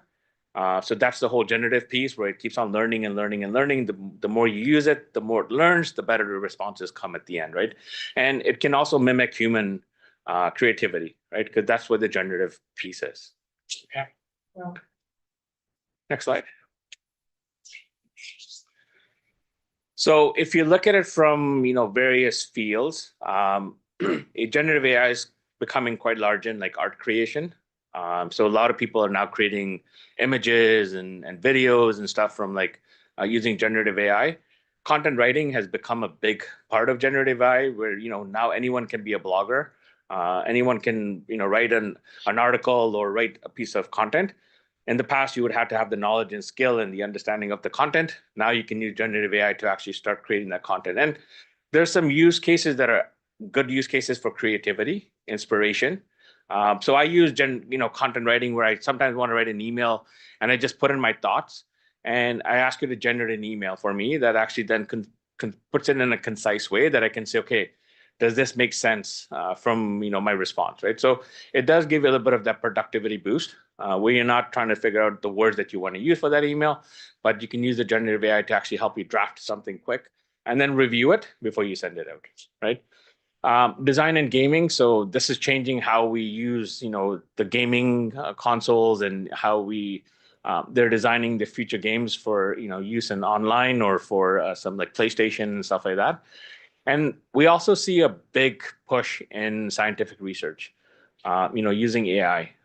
So this is where there's vast amounts of data available out there in the external world, and you can use generative AI to kind of help with research, right? So that's an area that we're seeing a lot of growth, is on the scientific side of it, to do research on vast number of data within the ecosystem. Next slide. Before I move over to Agentic, any questions on the generative AI side? Okay. So this is a new area that's kind of being looked at. It's called Agentic AI. And next slide. So Agentic AI is autonomous decision making. So this is an AI system that independently makes decisions without human intervention to achieve a specific goal. So you probably would have heard like agents. So a lot of these agents are basically like mimic a human individual that can make a decision based on certain rules, right? So you'll give it certain rules, and it'll make a decision based on those rules. It's used a lot for goal-oriented behavior, so they can act purposefully and accomplish predefined objectives in dynamic environments. So even though it can make its own decision, but you have like guardrails for that agentic AI model. And then you can also do environmental interaction. So agentic AI interacts with and adapts to complex environments to optimize performance and outcomes. So as it's being used, it's also optimizing how it's being used. So these are like a lot of the things when you call your telecommunications provider and you say what's my last payment that I made, or what's my last bill that's due and everything. A lot of these are decisions, right? And it says, do you want to pay? Do you want to talk to somebody else? So it makes decisions for you for the next step, right? This be like the little chat systems that come up. Is that what it? Chatbot? What do you call it? Chatbots? No, so these will be like agentic AI is more like running in the background. So it'll be like you'd ask to do a task and it would go do it for you, right? Or you could set it up where you can say, scan all the emails coming in for this day and then provide me an output, right? So we'll just go and scan your emails and provide you with like 3 bullets of what's your top priorities within that space. The chat is more generative AI where you're kind of using it on a more of a one-to-one. Agentic AI is more, it's in the background. It's an agent, it does a task, it knows the rules, and it provides you the output. All right, next slide. Line 2. So this is where I think your question kind of was going to, right? So generative AI specializes in creating new content like text, images, or audio based on data inputs. Agentic AI prioritizes autonomous decision-making and independently executing tasks without human intervention, right? So you would basically create an agent. It would do the task without you actually prompting it or asking it to do something, right? So you'll start hearing a lot of agentic AI conversations happening. A lot of companies are moving to the agentic AI perspective. I can see this in the setting of, from if you have like bookings for patients, and this would it would just call the patient, the AI would just call and say, hey, patient, your next appointment is going to be on this date. Are you available? Yes, press 1. It would then book the appointment for you, right? So you can see a lot of use cases for agentic AI in the clinic space as well, right? But I'm not an expert in that space, but it's just ideas of how we can use agentic AI. All right, next slide. So again, agentic AI systems are being used in the real world. So autonomous vehicles, looking at self-driving taxis. So these are, again, it's been given a task, pick the passenger up, make sure you follow the rules on the road, and make sure you drop them off to the destination they need to be at, and then follow all the rules in between. So that's an autonomous vehicle they're using agentic AI systems to be able to do a task from start to finish, right? The other one is robotic process automation, where it's more about using different processes and bringing them together from an automation standpoint. It's a little bit more technical, so I won't touch that one right now. And then again, intelligent virtual assistants, right? So this is another example where, in the healthcare system, you can have upcoming appointments management, so you can send personalized messages, reminders, text messages, and stuff like that without any human intervention, right? So there's a lot of possibilities within this space from that standpoint. Next slide. All right. So a lot of the AI models that we're seeing right now, they're called LLMs, so large language models, and they are language models, right? And a lot of times, a lot of people looking at numbers and data to do some analysis. We're not there yet with data, like numbers from an analysis standpoint. We're there from a large language model from a language perspective, right? So it can only read text. It cannot analyze numbers and stuff and give you outputs. So that's kind of where there's a little bit of a gap between large language models and data analysis. We're not there yet from that perspective. Next slide. Okay. So what are LLMs? LLMs are large language models for AI trained on huge text data set to comprehend and generate language. And NLP is natural language processing. It's basically tasks like translation, summarization, and conversation. So a lot of times we're also using AI to translate. So we're a bilingual country, so French and English. In the past, you would need to have a translator to translate a lot of your content. Now you can use these natural language processes to actually translate the content from English to French, French to English. And also, like, Christina was mentioning, looking at policies and stuff, like you can summarize, bylaws and stuff like that, right? So in the right context, right? Next slide. Okay. So a lot of the popular large language models that you will hear about in the industry is, ChatGPT. So I think everyone here has probably used ChatGPT. It's, it was the OpenAI's tool, which kind of changed the whole world of AI, right? They commercialized it, and the rapid development that happened in that space just took it to the next level, right? So they were kind of the front runners in this space. But then there's also, Llama, which is Facebook's LLM. So a lot of the big tech companies are bringing their own LLMs into the ecosystem. You have Anthropic, which is another one, and then Google has its own called Gemini, right? So depending if you're a Microsoft user or you're a Google user, you'll get Copilot in Microsoft. you'll get Gemini and Google, right? And these are all large language models that these organizations are pushing out. And it's kind of, they're doing similar activities, but the content can be varying depending on how it's being used, right? Next slide.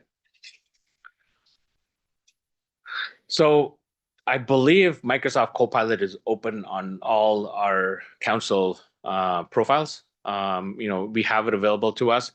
And this is, again, Microsoft's ecosystem of AI that allows you to kind of use Copilot within Word, Excel, Outlook to help you with your productivity side of it, right? So you can basically use Copilot to summarize your emails in your inbox. Yep. Does it retain the information? So if we put any information, it's on. If we put something in there that was summarizing something confidential, does it retain that information in the system or does it erase it? It stays within it. So this is why I have, it's available, but how we use it is something that the council and, the CDHO needs to provide guidance. Just because we have it doesn't mean we can use it for certain activities, right? But it's a good question. Next slide. Oh, over here. Sorry. Have you heard of any organizations that kind of block these type of things on their organizational laptops that they give out? Like, have you? Yeah, so there's a lot of organizations that don't give full access to these capabilities until they can define their processes, policies, ways of working, the governance structure, privacy. So not everyone has these tools readily available until the organization can understand how they can minimize and mitigate risk, right? You can't resolve risk, but you can minimize and mitigate it in certain ways. Is there a way to block it from retaining the information? There are ways of doing it. And that's where the technology experts in your organization would help you with understanding like what content can go into which technology and how it's safeguarded, where the data is being stored, who has access to the data, is it learning from that data, or is it just sitting in the repository? So there's a lot of nuances in this space. It's such a fast evolving environment that IT hasn't caught up to the technology and policy and stuff like that from an organization standpoint, right? It's like we're flying the plane as we're building it. Inspires confidence. Okay, so this brings us to the segue to ethical considerations and future trends, right? So it's a perfect timing to have this session. So next slide. All right. So there are some ethical concerns surrounding AI technologies, and I'm going to highlight a few, but this is not a comprehensive list. So data privacy challenges, right? So we have data. We have a lot of data about people, patients, healthcare, health data. There's certain rules with the health regulatory bodies to make sure that it's protected in certain ways. But this is a big concern: is data privacy. Bias is in AI system, right? So it hallucinates, right? So it can provide you information that is probably not accurate, right? Transparency and accountability. So again, this comes down to how do you use that AI tool from your policy and from your process standpoint. So trust and accountability in the use of this technology. And then societal impact and regulation, right? So as these technologies coming up, the regulatory bodies and the social impact, a lot of people are concerned about losing their jobs to AI. Yes, that's going to happen, but not for everything that we do, right? So how do you keep society still engaged? But then how do you make sure your regulatory bodies also follow through and keep up with the actual technology advancements that are happening, right? Next slide. So this is where I get into why is governance required, right? So, with guardrails, so guardrails are we have a sandbox, we play within it. And then you don't have a sandbox where it's the Wild West, right? So organizations are moving more towards guardrail governance versus, we're not going to use this capability. We shouldn't use it, but how do we use it? How do we make sure we have certain guardrails in place to protect, the data, protect, the organization, protect your IP in some cases. So I would strongly encourage, look at your governance structure wherever you are in your clinic practice, your business or whatever. You cannot not use the technology, but you need to have a like governance and some at least guardrails of how to use this capability, right? Then just close it out, because that's not the right approach either, right? Next slide. All right. So this is one I was looking at, and I wanted to not be like prescriptive in what we should be doing. Like Michelle mentioned, we need to look at our policies and how we use this. So we want to make sure that we protect public trust and sensitive data. So we need to make sure that we have the right guardrails in place to protect confidential data, and make sure we have the the consent and the proper safeguards to be able to use that information. Prevent errors that affect decisions. So AI outputs can be incorrect and biased, risking misinformation in policies or public communications. So we have to be mindful that we have to kind of review this, the human in the loop, before it actually gets put out there in the public space, right? And then have a complete governance and due diligence first.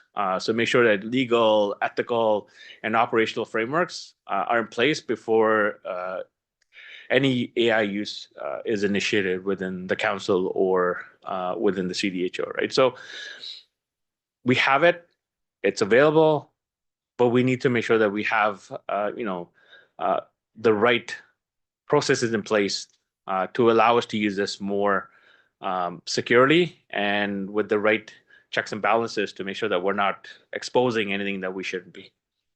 Okay, next slide. Any questions before I move from this slide? Okay. So AI is evolving. There's a lot of advancements in this capability. There's going to be a lot of application of AI within everything we do. We've seen it evolve over, Netflix telling you what next movie to watch, or you're scrolling through your Instagram reels or you're in Facebook, and it just keeps on giving you reel after reel after reel, right? Because it's learning what you like watching, what you like, your interests are, and behind the scene, the algorithm is creating this persona for you, saying, okay, Amit likes to watch, cooking videos. So now we're just going to show him, all these cooking videos that he's interested in, and just keep him on this technology, because the interest for him is, the more eyeballs are on there, the better it's for the person that's creating the content, right? So we're using it every day, and, we use it for entertainment, but then you can also use it for business, right? Which then changes the whole dynamic of how this capability can be brought forward in a business context, right? And then the other one is the ethical implications, right? So these capabilities are out there. You can do a lot of good, you can do a lot of bad, but it all comes down to responsible development and responsible use of this capability. And next slide. Questions? Yes. That was very thought-provoking. Thank you, Amit. So you mentioned how, you watch something on Netflix and then they suggest something else for you to watch based on the algorithm. And our phones are always listening with Siri and whatever. But, we often have our phones at committee meetings. And those are highly confidential meetings. Should we not even have our phones there because it's listening, or is that something that we should consider as well? Is that high risk because it's like listening to that information and saving it somewhere? I don't know. What do you think? Look, our phones are not listening to every conversation we have, right? They're looking for certain pieces of information. The risk is there regardless. A human is the largest risk for an organization is the human, right? Information gets leaked sometimes not by technology, but by the individual, right? But it's something to consider, something that Glenn can bring back to, the staff to see, like, what are some of the policies, and even the council to see, like, how much do we want to protect the data, right? And I don't think having phones on the table is going to, put us at risk. We have our phones everywhere we go, right? I wouldn't be concerned about that. But using AI to, take notes, stuff like that, like, so you're sitting in a meeting and using AI to, like, transcribe it for you. Well, you need to make sure that that data is being stored in a controlled environment that's locked to your organization, so that it's not being put into like a third-party software, like Jot, where you have like a note-taking tool, and now the data is being used for other purposes because you clicked on this checkbox saying, I acknowledge and I this, and that data is now sitting in some server and being used for other purposes, right? So we have to be mindful on like the technology that we're using for our day-to-day business work, because it does make a difference when you have an unauthorized application and you're putting confidential information or sensitive information in there, because you don't have control over that, right? I have somewhat the same issue. I have a small unit. Can you hear me? I have a small unit on my kitchen counter that I use for various things at home. And one of the things I do is ask for Phil Collins singing "You'll Be in My Heart." But the key word is, "Hey Google, would you play Phil Collins' You'll Be in My Heart?" So that starts, all of a sudden I hear it someplace else. And I've got my phone in the living room, it's playing Phil Collins. I've got the kitchen playing Phil Collins.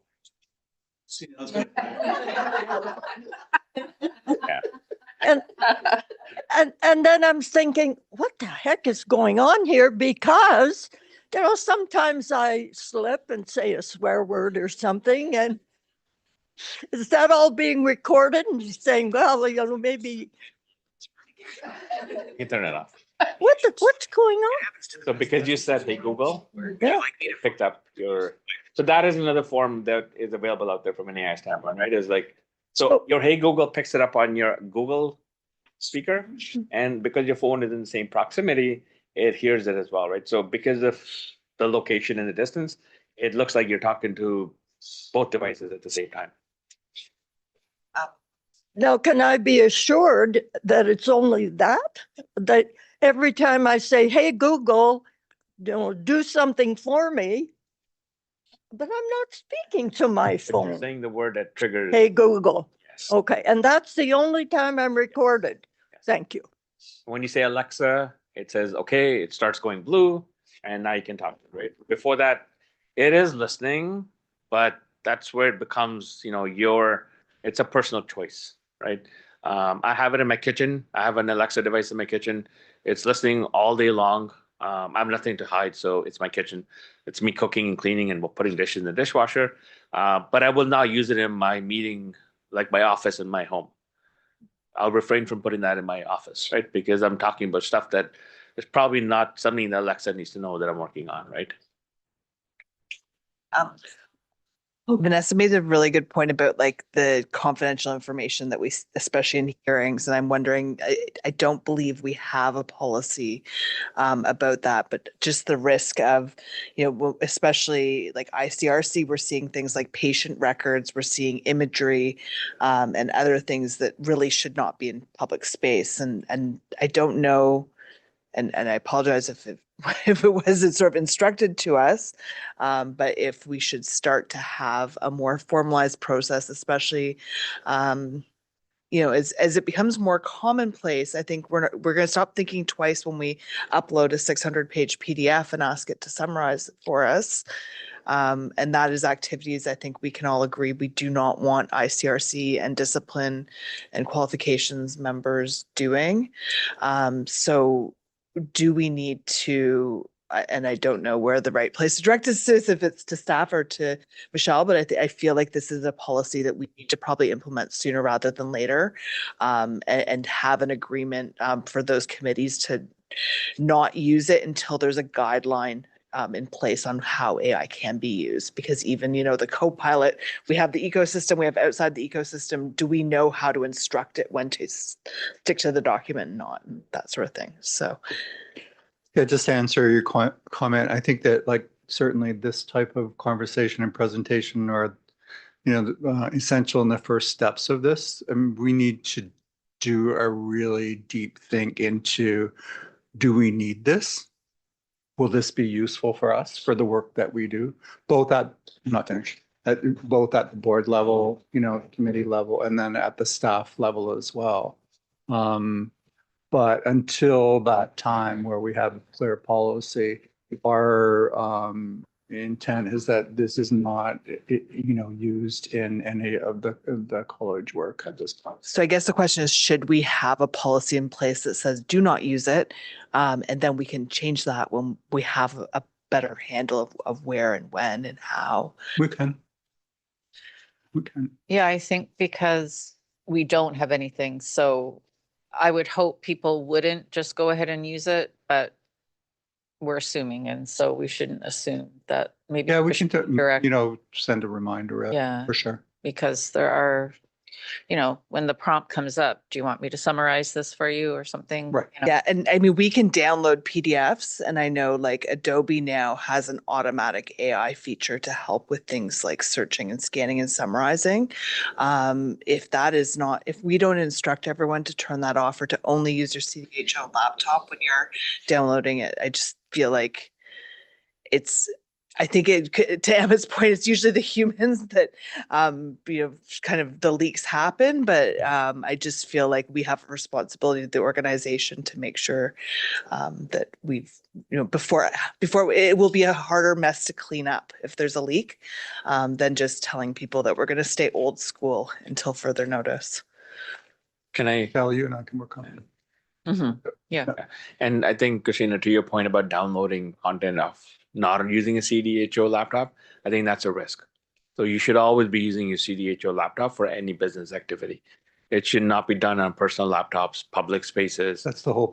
That is the reason why we got Yeah, laptops. but we can't go to ChatGPT on the Chrome in our CDHO, I believe. But that's going to ChatGPT, which is not an approved application, right? So, so you have to be mindful. Like I think this is where the think before you act, like the mindset is before you take that piece of content and use ChatGPT, even on a CDHO laptop, just think about what application you're using and where that data is going. It's not staying within the CDHO's environment, right? So ChatGPT is a public domain, a public application.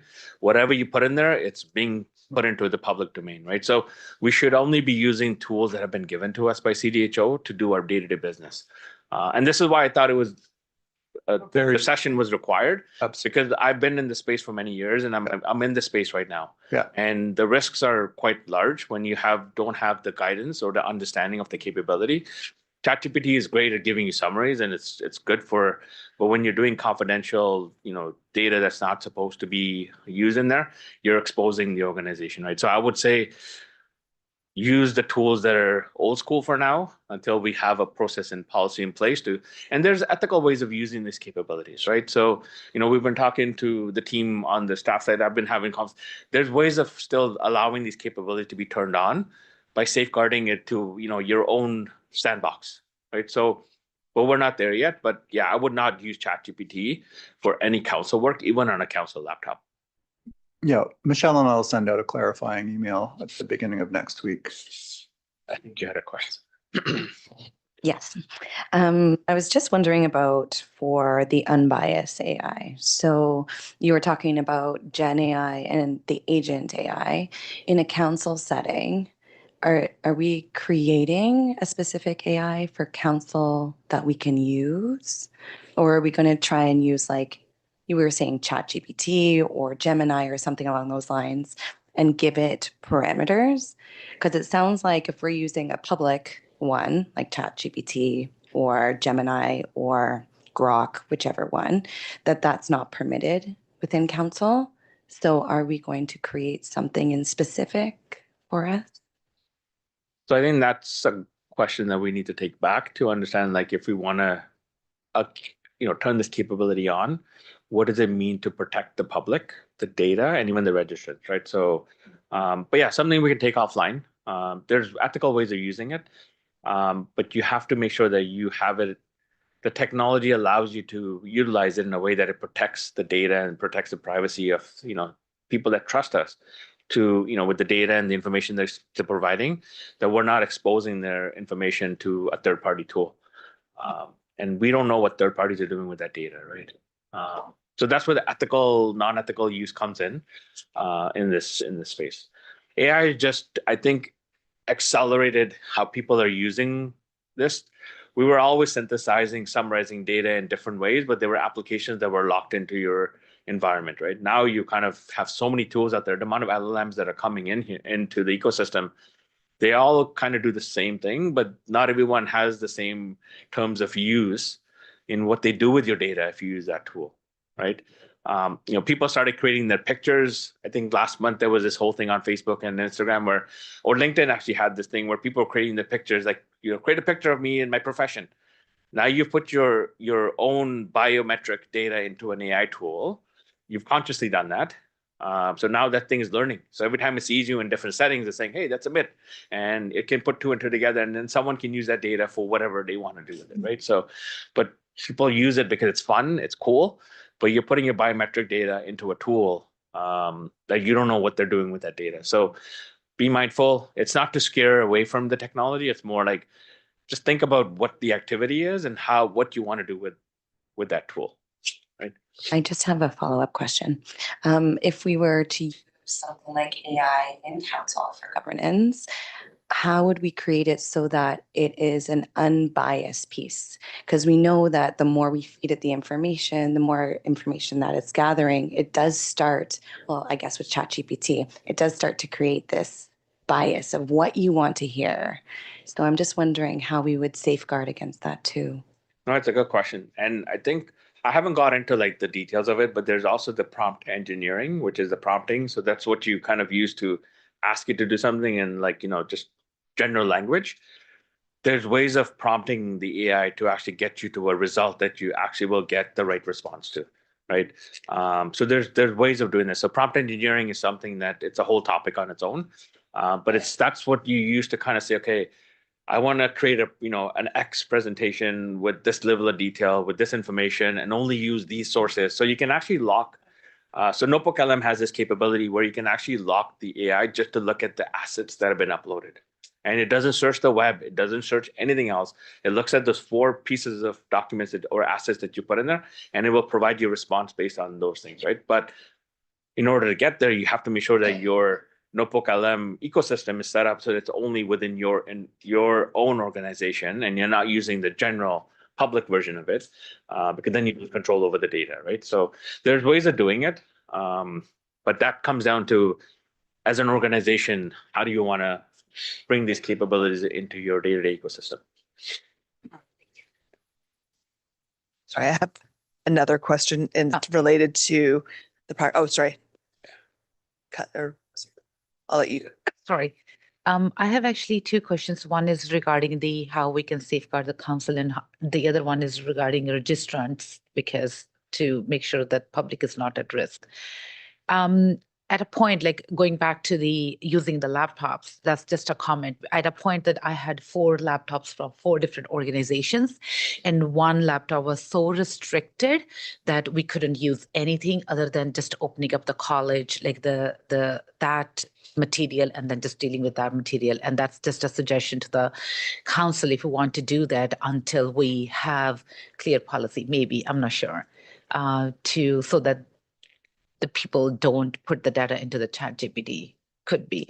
But my question regarding the dental hygienist using it in their operatory, I have seen it when they also look for information, even the instructors, like asking, like, okay, is this, like, for example, the question that was Googled, asked ChatGPT at that time about the prophylactic antibiotics, does the CDHO, like the requirements, and the question was asked to ChatGPT to have that information, and the information that they came out was also a confusion between other colleges and CDHO, like it put all the information out. So how do we save or communicate to our registrants to not use it to get that kind of information, or sometimes the medical information, if we can put a policy around that or have some wording until we have that? We have guidelines. Yeah. We have guidelines. Yeah, like it's just a piece of communication going out, reminding the registrants, like, okay, using the artificial intelligence in your operatory for regular stuff and putting that information in. I don't understand what you're asking. So a lot of hygienists are using ChatGPT in their operatories to get some information regarding the medication or looking for diagnosis or dental hygienist diagnosis or stuff like that from Right, there. right. So if you can, yeah. Well, we have the guideline that exists, and I guess what you're suggesting is that perhaps we need to be sort of sending that out on social media or whatever to get greater coverage. Yeah, we can consider that. I think. That's exactly what I was going to ask is what the instructions to registrants, because I know other regulators have done communicated more of you're still the professional, you're still making the decision. So if you use ChatGPT to give a patient at home care instructions for something and it's wrong, that falls on you as a registrant and you as a person. I think it's a good reminder that like you could use it because maybe it gives more clarity in language or clearer instructions that you can email to someone, but it's still you as a professional who has to make a professional decision. And I know, I don't know if I think the guidelines available to you on the website if you want to take a look. I reviewed it. It's there. You- I think if you look at it from a business standpoint, as a dentist, hygienist, or any profession, you have health regulatory rules and laws that you have to abide by, regardless of whether CDHO tells you how to do it or not. You have, as a business owner, you need to do your due diligence to make sure that whatever capability you're bringing into your organization has done the due diligence, right? Privacy, technology, cybersecurity, that's just part of owning a health or business, right? In the health ecosystem out there. So, yeah, no, I knew we had the guideline. I just was more of that, like hearing Balbir talk about what you've seen in clinic practice. Maybe it continues to be expanded to the point where every new phone now has AI. It didn't a year ago. So, is there communications opportunity? And maybe it has been communicated on social already. It actually was one of the highest social media posts when they announced it. When it was announced on social media, it had the most clicks. But I mean, yes, definitely continually to. happy to keep this conversation going outside of here. But I hope that gave you a little bit of insight and context. And yeah, if you have any questions after, you know where to find me. So thank you. Thank you. Thanks, Amit. That's it's nice when our council members can provide education. So thank you. Okay, so based on the time and based on what we have left to do and when our guests from the regulators practice can join us this afternoon, what I think will make the most sense is if we go into camera now and then have our lunch, a bit of an extended lunch after. And then we'll come back around 1:45 and start our strategic planning information at that point. So I'd like to thank everyone that joined us on the live stream today. And council will move into camera now. And once the motion's passed, that will be the end of the live stream for our viewers on YouTube. So thank you to everyone that joined us, and we wish you all a great rest of your day. So I will need someone to, so the motion will be that council will move into camera as per RHPA Schedule 2, Section 7.2D at 11:33 for agenda items 9.1 to 9.7. Can I have someone move that, please? Lori, seconder Julie, all in favor? Carried.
Tiffany's there. Yay, Tiffany. All right, welcome back. Welcome back, everyone.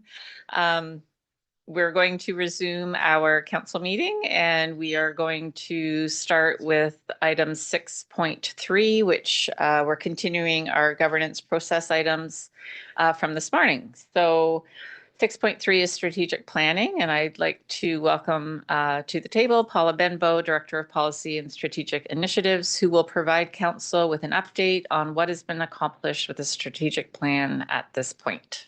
Thanks, Paula.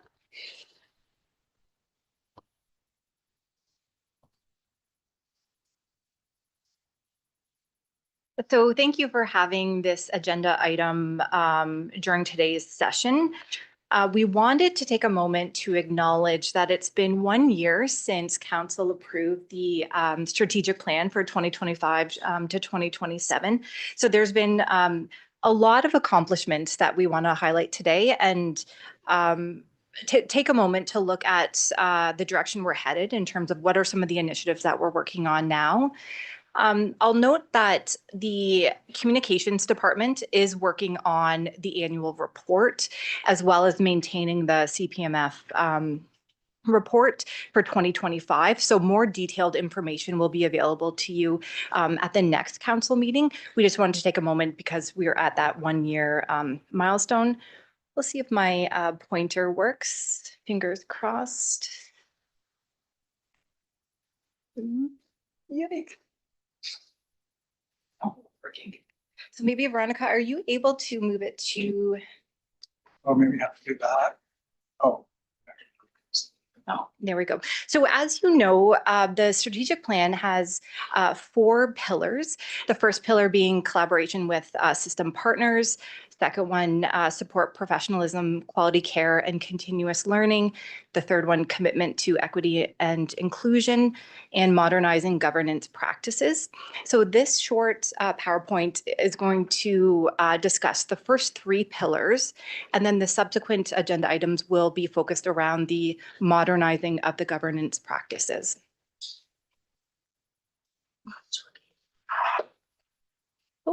Oh. So we'll start with the first pillar. So enhancing collaboration with our system partners. Within our system partner ecosystem, we have different groups that we engage with regularly. I'll start with the public or residents of Ontario who access oral health care, or those who experience barriers to trying to access oral health care. The annual Voice of the Patient survey was completed towards the end of 2025. So we did have a presentation at the December council meeting highlighting the results of that survey. Since then, we have taken that information and placed it on our website. We have an interactive dashboard which highlights the results from this year, but also previous years as well. So you can see trends over time. You can look at some of the common themes around the public's perception of accessing oral care, some of the barriers. And this year, we included some additional questions around risks because we're developing that regulatory risk register that was mentioned this morning. And on that note, we'll look at the second bullet, the Citizens Advisory Group. So we have been engaging with this group. It's comprised of patients and caregivers who provide a lot of rich feedback and information about their experiences with our healthcare system, including dental hygiene care. And so their voices really help to support our role in protecting the public interest and, again, generating that risk register. We're analyzing the information now, and we're also triangulating with the results from the Voice of the Patient survey to find those common themes. And just to confirm, we are on the right track, and we have actually interpreted the results appropriately. So stay tuned. More information to come. I believe there will be a final report at a subsequent council meeting. And late it was December, the December council meeting, the director of communications did provide a presentation on the public awareness campaign and the successes associated with that initiative. The communications team continues to build on those successes, and there's a continued focus on trying to access underserved populations, so ensuring that our messaging is reaching all groups within Ontario. And within that system partner ecosystem, we'll look at prospective registrants or applicants. CDHO continues to provide presentations to students who are enrolled in academic institutions in Ontario. So we help to provide information and clarity to help facilitate one's entry into the profession upon graduation of the dental hygiene program. The registrar's administrative report spoke to how we've been implementing the as of right legislation, which came into effect January 1st, so beginning of this year. So that's been a lot of work preparing for that, getting it into place. And as was mentioned, we have received applications to date. So we're working through that change. And similarly, when council approved the changes to the registration regulations, that meant that the inactive class is now considered the non-practicing class. So there's been some work to update our website. We're looking at the public register and self-service portal. So there's some work in the background that we're working through right now to make sure that all of our communications do refer to the non-practicing class and not the inactive class. Extra. And then for registrants, we can continue to communicate with them regularly. So we have a debrief e-newsletter that is sent out regularly. We provide practice advice. This morning we talked about social media and how we're quite engaged in the social media space. And as well, we'll be providing a quality assurance webinar to meet with registrants and help to provide information and improve clarity around the QA process.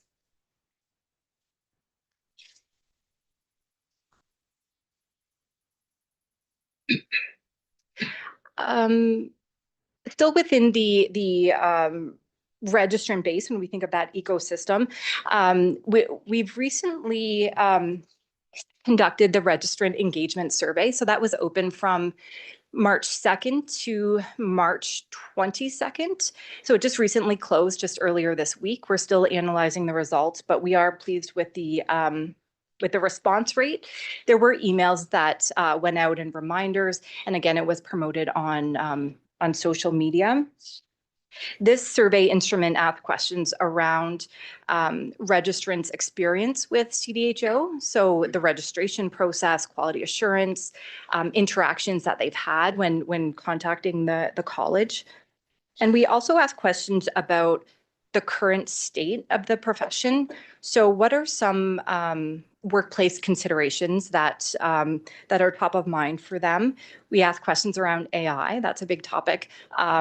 Cultural safety and their confidence in delivering culturally safe care. And so again, the results are being analyzed, so stay tuned for the results of this survey.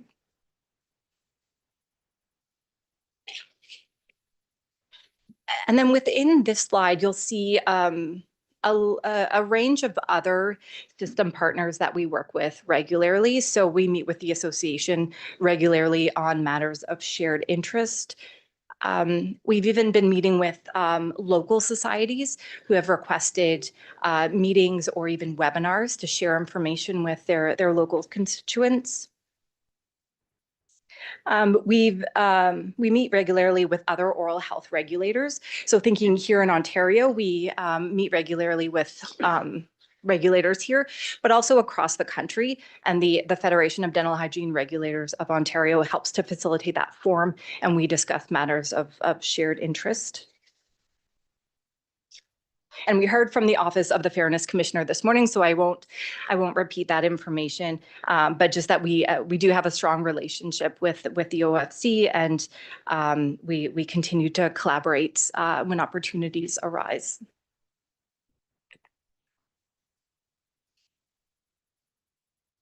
So this is the second pillar. We wanted to highlight a few of the items from this section: supporting professionalism, quality care, and continuous learning.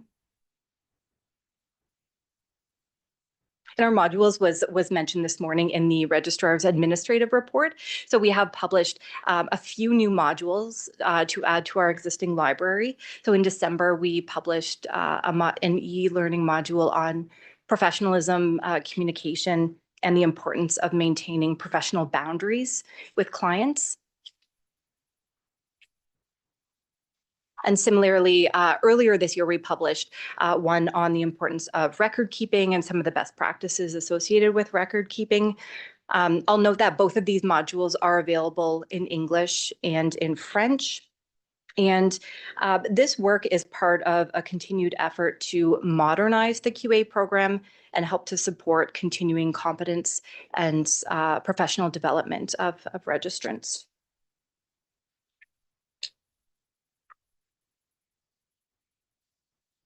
We had a wonderful topic this morning. So as you know, AI is emerging in everything we do, and that includes healthcare and dental hygiene practice.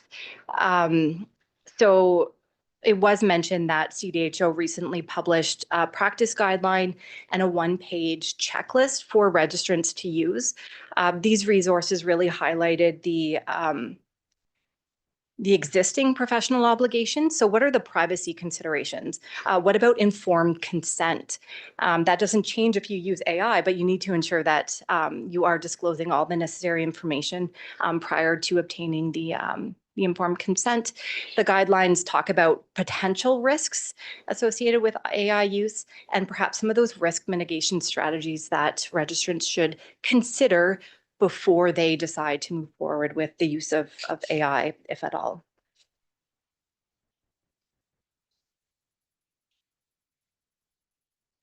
Changes to CPD hours. So we did send out a communication to registrants highlighting the changes associated with QA program.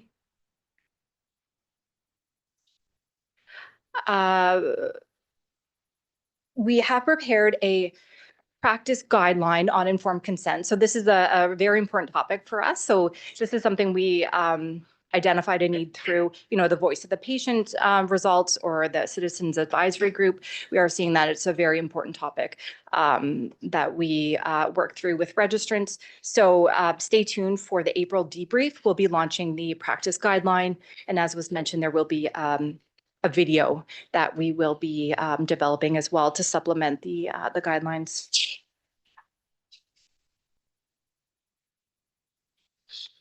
And as you know, in the fall, the Government of Ontario announced that it's seeking feedback on the proposed scope of practice changes for several regulated health professionals, including dental hygienists. So the consultation period closed in November, and we're still waiting to hear from them about the next steps or the outcome of their consultation. But in the meantime, we have been doing some work to assess the literature, to look at other jurisdictions, what they published in terms of curriculum for the scope changes, regulations and standards of practice and things like that. And so just the last pillar, a few items to highlight regarding advancements to equity and inclusion. So following the December council meeting, when it was approved to require the completion of the path course for all registrants by December 31st, 2027, we have communicated this change to all of our registrants. We've received praise from the Professional Association. I'm very pleased to see us move in this direction. We've also seen other organizations such as the Law Society of Ontario. They recently announced that they're going to require all of their members to complete the PATH course within a 2-year timeframe. So, we all play a role in reconciliation. So we're very pleased to see that different organizations are addressing some of the calls to action that was published from the Truth and Reconciliation Commission. The practice standard, as mentioned, we are working with a working group to develop the draft standard. We're in the second phase of the development process where we've engaged with an Indigenous consulting group who will help us facilitate community engagement across Ontario. So cultural safety is defined by the recipient of care. So they determine whether they feel culturally safe or not. So we think it was essential that we involve the voice of the person and the communities in the development process.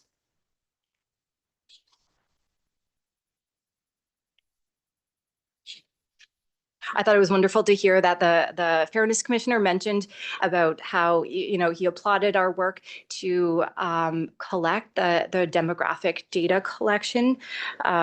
We're trying to better understand the composition of our profession, some of the demographic trends, and we're looking at the data a little bit more closely. We want to do some analysis to ensure that our registrants feel comfortable disclosing some of those personal information with us. So initially, upon first scan, we're very pleased with the results because the response rate has been quite high. So we've done a lot to try to build trust with our registrants so they feel comfortable. And we're seeing a lot of great responses in that. And just the final slide, in the meeting package, there was a letter included in the administrative report from the registrar. It was from Inspire's president and CEO, really thanking CDHO for committing to support access to education for Indigenous peoples. And it's also helping to increase the number of Indigenous peoples working within healthcare. And again, that's a TRC call to action. So really great things that are happening, and we see it through some of these initiatives. That's the end of my formal presentation. Maybe I'll just check in with Glenn. Was there anything else that you wanted to highlight? No, thank you. I think that was very comprehensive and covered all of the great things that we're up to these days. Definitely lots of great things, a lot of great things. Any questions for Paula about the update? Paula, you mentioned a webinar on the QA to improve clarity on the QA process. Is that right? Yeah, that's correct.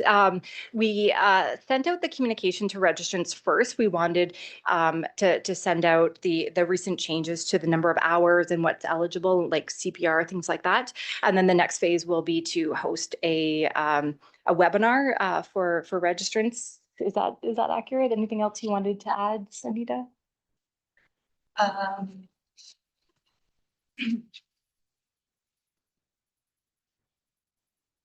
So we have presented webinars on the QA program to 2 of the societies who invited us, and to explain how the QA program has changed and clarify some of the requirements, as well as more detail about the different path options. So what we're thinking of now is those webinars were an hour long. So what we were thinking of doing is recording maybe 15-minute webinars or segments, one sort of a general introduction, and ones that speak to the different paths, and then one specifically about Path 4 to explain more about what goes on and what the RDHs can expect from each path. So that's going to be in the works. But we have not planned an actual live webinar at this point. Thank you. Thanks. Thanks, Anita. Anything else for Paula? Okay, thanks so much, Paula. That was great. Okay, so now we are on agenda item 6.4, the strategic plan. We're moving into the policies now. So just to segue with Paula's presentation. So council continues their good work or our good work with our recently developed strategic plan. And we focus on strategic initiative number 4, modernizing governance practices. So at our last workshop in December, council will remember that we worked with Kevin McCarthy from the regulators practice, and we provided our input on the council performance evaluation framework and the CEO registrar performance evaluation policy. So we spent an afternoon with Kevin really digging into both of those concepts, and we communicated to Kevin what our thoughts were as far as what we wanted captured in the policies and what was important for council to have in these policies. So as I mentioned earlier in my report, the governance committee met with Kevin and Natalie Thiessen, who is with us today as well, to review those draft policies in February, and executive provided feedback. And now we are bringing these 2 policies to council for approval today. So I'd like to welcome back Kevin McCarthy and introduce Natalie Thiessen from the regulators practice. And Natalie works as a policy consultant. So she was very instrumental in creating these policies for CDHO. So welcome back, Kevin and Natalie. Nice to see you. Thanks so much, Michelle. We'll start with the CPEF first. Great. Is it okay? Good afternoon, Council. If it's okay, I just want to kind of give a bit of framing for both of the policies, and then we can go to that CPE. But Michelle, you've already said it, and I just wanted to underline it from our perspective as well. One, it's been really delightful for us to support Council in your governance modernization work and that connection with the strategic plan. It is exciting, I think, from the last presentation. Other great things you're doing. Here are more of the other great things that you've been doing. And that this really is a contribution to your ongoing governance modernization. And again, just to kind of reflect back to what Michelle said, that our hope is that in both of these policies, you really see in a distilled way the inputs that Council have given along the way. There have been a number of meetings and a number of opportunities for Council to give input, and that's really reflected in not just the processes, but also the principles as well. And again, that's reflective of what Council had indicated, including not making things onerous, and you'll see that word in the policy itself, but really actionable, something that will be a benefit as it relates to those policy areas. One thing that we also wanted to mention, just in the start of the conversation, is that while the policies offer a great deal of structure in these frameworks, they're also not prescriptive. There's also opportunity for flexibility, that as things evolve, that Council always retains the ability, because these are your policies, to be able to update and refine as you see fit. There are some dates in the structure itself, but that's just one thing that the governance committee kind of reminded us as well, is that they really are meant to have flexibility rather than being so prescribed that it's kind of concretized. So it's, again, a living thing, and these are your policies. And that ultimately that these position you not just like to really advance your governance work. So these are your policy frameworks in these 2 areas. But of course, following this conversation, there'll be more work needed as it relates to what does it look like to implement these policies and implement them in a way that makes sense to Council and to the organization, both in terms of resources and timelines as well. So the great gift of governance modernization, it's the gift that keeps on giving. And isn't that exciting? And you're really, I think, in the broader sense of your colleagues in the regulatory space, I think that's a reality around the table. It's like governance, I would say, and others will know this better than me at this table, I think governance was maybe a kind of a much quieter kind of issue, maybe 5, certainly 7 or 8 years ago, but now it's really a critical strategic focus for a lot of organizations, and CDHO, that is really, really clear, and you've been really clear about that. So our plan was not to go into a deep dive in either of the documents because Council has had an opportunity to review them. You'll certainly see that they've been structured in similar ways, just so that they present kind of in similar ways, that the policies themselves are structured. So briefing material, and then the policies themselves, and then appendices that are really meant to support implementation, right? So maybe not part of the policy per se. So, Michelle, you've suggested that we start with the Council Performance Evaluation Framework.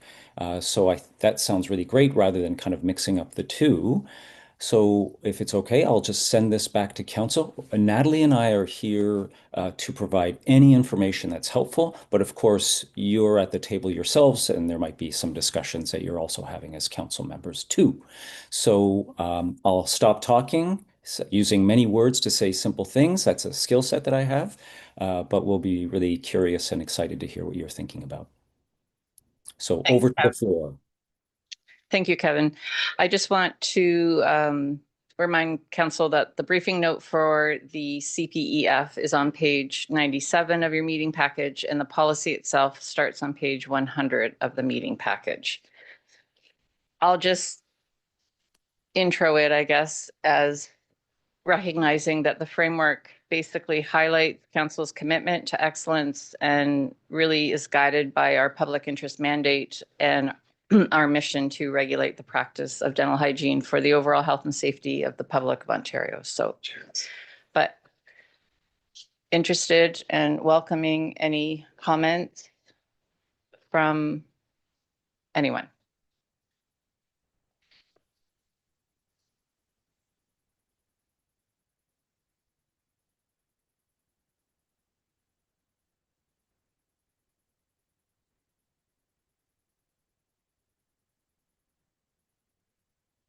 I'm not hearing anything. Does she have any?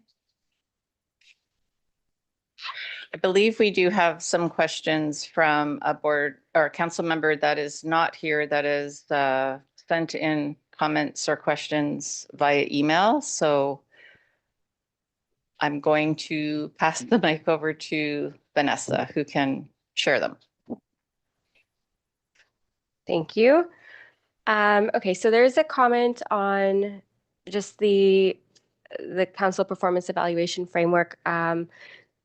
So she's just suggesting that there's language added over about the governance committee responsibilities in regard to overseeing fairness in the process. So how the committee should ensure that the process is fair, because it's not uncommon for there to be situations where you have different groups on council that have opposing viewpoints, and part of good governance is to have those opposing viewpoints or different views, and how all council members should be treated equally and fairly. So I guess if there's an area on that performance evaluation for the governance committee to oversee that as well, if that's making sense.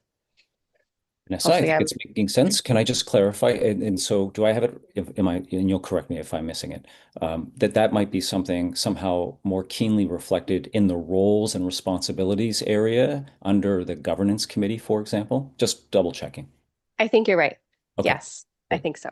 Great. I would, if I could just add one thing, is that that it could certainly be added there. I just wanted to point out that in the evaluation principles, which the entire council would be held accountable to, under number 2 there, it does have respectful as one of the, conducting it in a psychologically safe manner that supports respectful candor, encourages honest reflection, and protects confidentiality. So while it doesn't explicitly state fairness, like if you want to add the language around the governance committee's responsibility, that's one thing, but I would encourage you to think about it as council's job entirely, rather than delegating something so important around to the committee. So just a thought.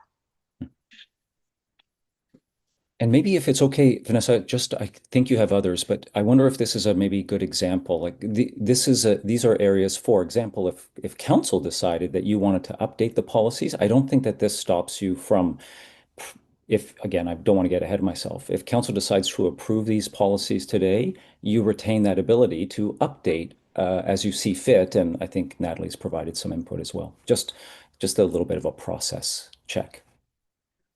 I'm just wondering if something like that maybe belongs more in the terms of reference for the governance committee than necessarily a policy on council evaluation effectiveness, sort of to Natalie's point that this is for all of council to be evaluated. And, something like that suggestion should go in the terms of reference for the governance committee. I don't know how everyone feels about that. I think my comment was that this is very specific to general council meetings. Are we going to have the chance to perform the same evaluation of how we're doing on the individual committees? Because sometimes those are very different than what happens here as a group. Are we, Kevin? Sorry. Oh, sorry. Thanks. Sorry. I wasn't sure if I should put up my hand.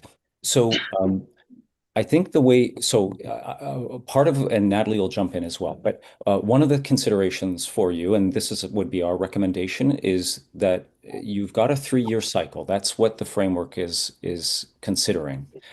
And to give yourself that timeline to really kind of set your structures in place, with the focus being on council's performance and your meeting performance. That also aligns with the CPMF. So there are other, let's say, opportunities for you to include additional elements to your evaluation, like committees, as suggested. It could also include individual council members or specific evaluation of chair and vice chair as well.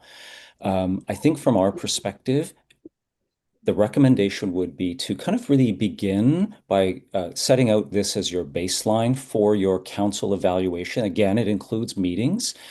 And then you will have, and the policy sets this out, our recommendation, or the policy would state, is that at the end of the 3rd year, you will intentionally review your evaluation. And it could be that you want to calibrate it, you might make some changes, you might want to make some additions, which are the kinds of things that you've just given as an example of, like committees or individual things. That there'll be more opportunities, if you wish, to build out your evaluation. But again, just on a practical level, from my perspective, it's seen that sometimes if you bite off more than you can chew, it can become so overwhelming. And now that's what we're doing all of the time. So build a bit of bench strength and then kind of add other good practices as you go forward. So just sharing a couple of perspectives. Natalie, I don't know if you'd want to add anything. It's funny you should mention that, because we did originally have committee self-assessments included in some of the potential evaluation inputs that feed into this broader evaluation of council each year. But I think it had felt overwhelming to the initial reviewers. And so I took that language out just to make it feel like less prescriptive. But certainly I would encourage you down the road to think about adding, like Kevin said, adding more of those inputs, so you just get a more well-rounded evaluation of council and its delegated responsibilities as a whole. I think that's a great idea. Would be really curious to hear any other responses to that. That's just kind of the thinking based on some of the inputs and some of the practices that we've seen as well. But again, this is really for the table to discuss too. Thanks, Kevin and Natalie. Does that answer your question, Jen? It does, but I have another one. Of course. Is there ever any opportunity for like staff to give feedback to council members? I'm thinking particularly of some of the committees like ICRC, where there's a panel A, a panel B, and sometimes even a panel C. And some of them maybe run much more effectively than other panels. And I'm wondering if there's ever a chance, like Eric, for example, is in all of the meetings. So would he ever have the chance to, I don't know, give us some constructive criticism on things that might make meetings go more smoothly or anything like that? I think so. Absolutely. I mean, feedback is a gift, Gift. right? Um, That's our mantra. And we can certainly look at opportunities to do that for sure. I mean, we do a lot of assessment and review, like process review. So we're happy to think about, and perhaps it could be, Michelle, that we would take this back to the governance committee to look at what types of committee evaluation or staff contributions to committee performance evaluations we could actually think about engaging in. Does that sound like a reasonable approach? Yeah, Okay. sure. I think that's a great idea. And just to point you to also, staff input is actually built in as one of the potential inputs. And I'm on a council, so this isn't a sales pitch or anything, but we use the regulators practice performance evaluation tool. And part of that is a survey that is sent to senior leaders as well as every council member, so that you do get that external, input into how are we really doing, from the staff perspective. I think it is really important to have those feedback mechanisms in place, not only for council to say how staff is doing, but the other way around as well, because they have such a unique input. So I definitely would encourage you to include your senior staff in your council self-assessment each year as well, just to get that balanced perspective. And just to make sure everybody knows where that is, that's under the roles and responsibilities section.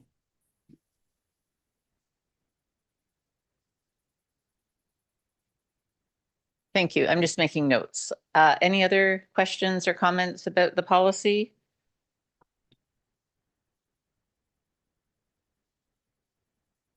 So with respect to what Vanessa brought forward on behalf of another council member, I guess I need input from all of you as far as, is that something that you would like to see, or is that a separate thing that goes with the terms of reference for the governance committee? Because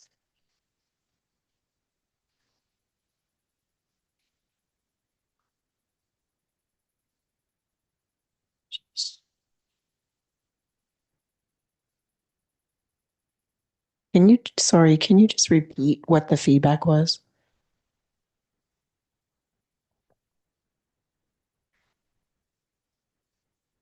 It was about adding language to expand on the role of the governance committee with respect to ensuring that council member interactions are fair and respectful. Yeah. So adding that into perhaps the governance committee terms of reference.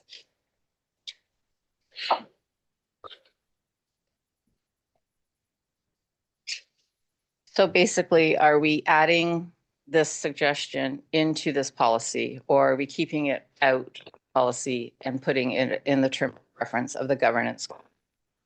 But as suggested, we do have number 3, roles and responsibilities, right? Yes. So is that a duplicate or overkill? Like we're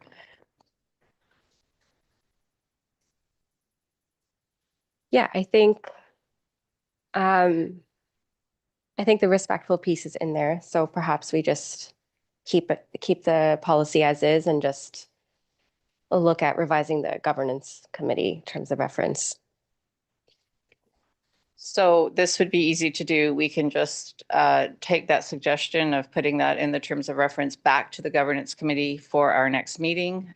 We do have to revise the terms of reference anyway for the governance committee, so that will be an easy fix.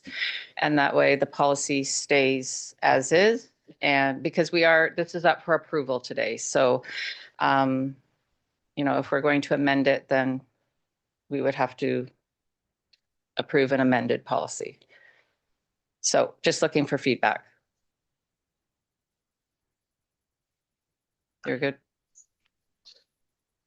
I think for feedback wise, like as we were saying, for not necessarily roles, responsibilities, but I think it was under number 2 and it did say respectful.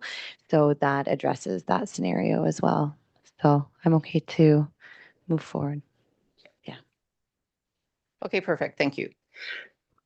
Anything else from Kevin or Natalie about this before we vote? Not from me. Thanks, Michelle. Okay.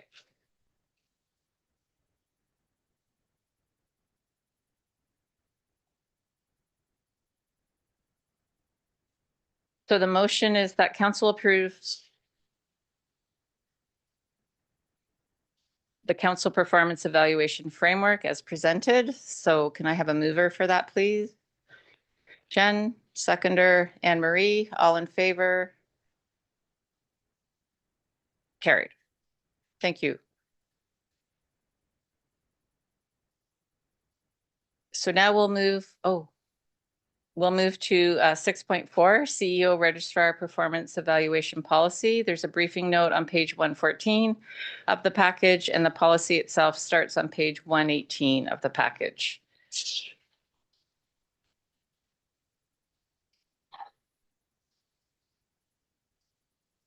Do you want to make any comments about that, Kevin? Michelle, I don't have a lot to add other than it's really templated, or it's the similar template of both the briefing note, but then the policy itself, and providing council with a structure, again, that 3-year period of structure, but with different elements to it. And again, maybe just to underline, of course, this is a policy, so depending on council's review and approval, there would be additional work that would be needed, of course, to look at what implementation planning will need. And I think this is a really good example of something that will need some additional attention, both from staff and then the prospect of even some external resourcing as well. But I don't want to get ahead of it. It's just that I think it's, for me, sometimes a helpful reminder that we're in the policy space right now, and implementation is going to be so critical, but that's kind of shortly down the road. Great, thank you. Any other comments or questions from council on this policy? I know a number of concerns were emailed to us by a council member, so we will go through those, but I'm happy to hear from anyone prior to us looking at those. Okay. And before I do, I know at the governance committee, when you presented these policies to us, you went through the decision to use an external person or a consultant to go through the performance evaluation. Could you just take us through that explanation? Because I think it was very helpful. Like, as opposed to, council doing it. Natalie, yeah. Yeah, absolutely. I'm sorry, I wasn't sure if you're talking to me. It's hard to tell. Okay.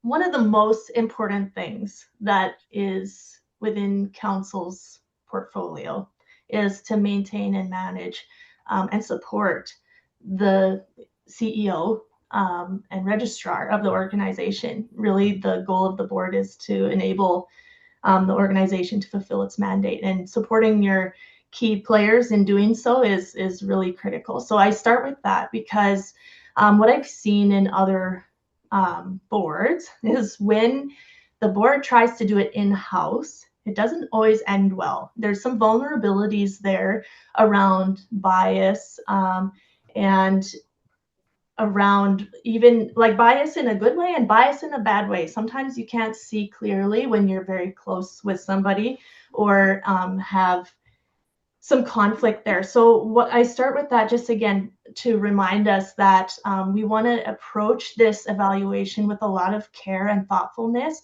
and ensure that we're putting the appropriate protections in place to ensure that the process goes well and that it's safe for everyone involved and that there's some clarity around the perspective that's offered. So we really want to keep it as objective as possible rather than letting our subjective feelings get in the way. And so I've seen other boards take this in-house and try to use members around the board table to try and manage the process of evaluation of the CEO registrar. and it creates a lot of ambiguity. Also, maybe you're blessed to have a few evaluation experts at the table or HR experts, but oftentimes those people will cycle off, right, eventually, and your tenure on the board ends. And so it's really a question about, do we have, is there vulnerability in doing this ourselves? And what is it worth to us to ensure that this process is very objective and very safe for the CEO registrar that is doing that, and then supporting the council in facilitating that process, which is something that does require a very specific skill set. So I would invite Kevin to share any perspective that he has as well. No, I think I think it is, as Natalie, you've said it, it's kind of, I think it is about those principles of fairness and maintaining the objectivity of a process, because it's so critical. And I know that everybody at this table knows this, but that relationship, that collaborative, constructive relationship between the registrar, CEO, and the board is really critical. Obviously, performance evaluation is part of that. And I think it's something to think about how you kind of operationalize that with something like this evaluation. So I think that it's that, but then it's also practical. And it is, with all due respect, because you do a lot at the board table and then you have, or the council table, and then you have committees. There is a certain practical kind of check about how much are council members able to actually action and implement. So that's a consideration in my perspective. But then to underline is, even if there's a third party, this is a council accountability. So it's never watered down. It's never lost. The scope or the work done by a third party provider, if you went down that road, is really at the direction of council, and council receives the results of that and decides what the actioning is of that as well. So that was one thing that popped in my head, is that it's never that council loses that accountability. The third party support fundamentally serves the board, works closely with the executive committee as it relates to the policy, but ultimately the board. So those are just some of the things that we've considered around kind of not just principles, but also practical kind of implementation. But again, it's a conversation. Mm-hmm. That was helpful. Thank you, Natalie. Thanks, Kevin. So along the same lines, so one of the comments that we got from the other council member who isn't here, well, obviously, since I'm asking her questions, so is that the document is missing some of those responsibilities and being tied back to the job description, but would those things then kind of be like, this is more of a high level policy, and those things be kind of finalized with the third party consultant in doing the performance evaluation? Is this something that we have to hammer out now in the policy, or can we hammer out those, what exactly are the details of what exactly we're looking at when we're doing the performance evaluation? That will be kind of decided along with the consultant, correct? I think I understand the question, but in the roles and responsibilities, we do have a bullet for the third party support. And I purposely crafted the policy to be flexible enough that you could use third party support or not, but the responsibilities and accountabilities are the same.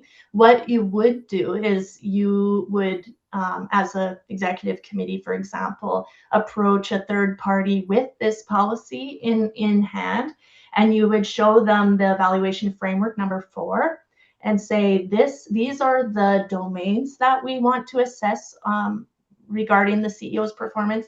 And this is kind of the description. These are potential inputs. And then, you would hammer out what exactly are we going to evaluate? What inputs are we going to use to evaluate these domains this year?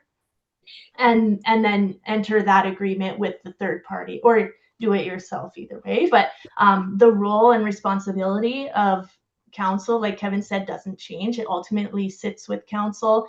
And also the third party role is defined in the policy. I don't think you would need further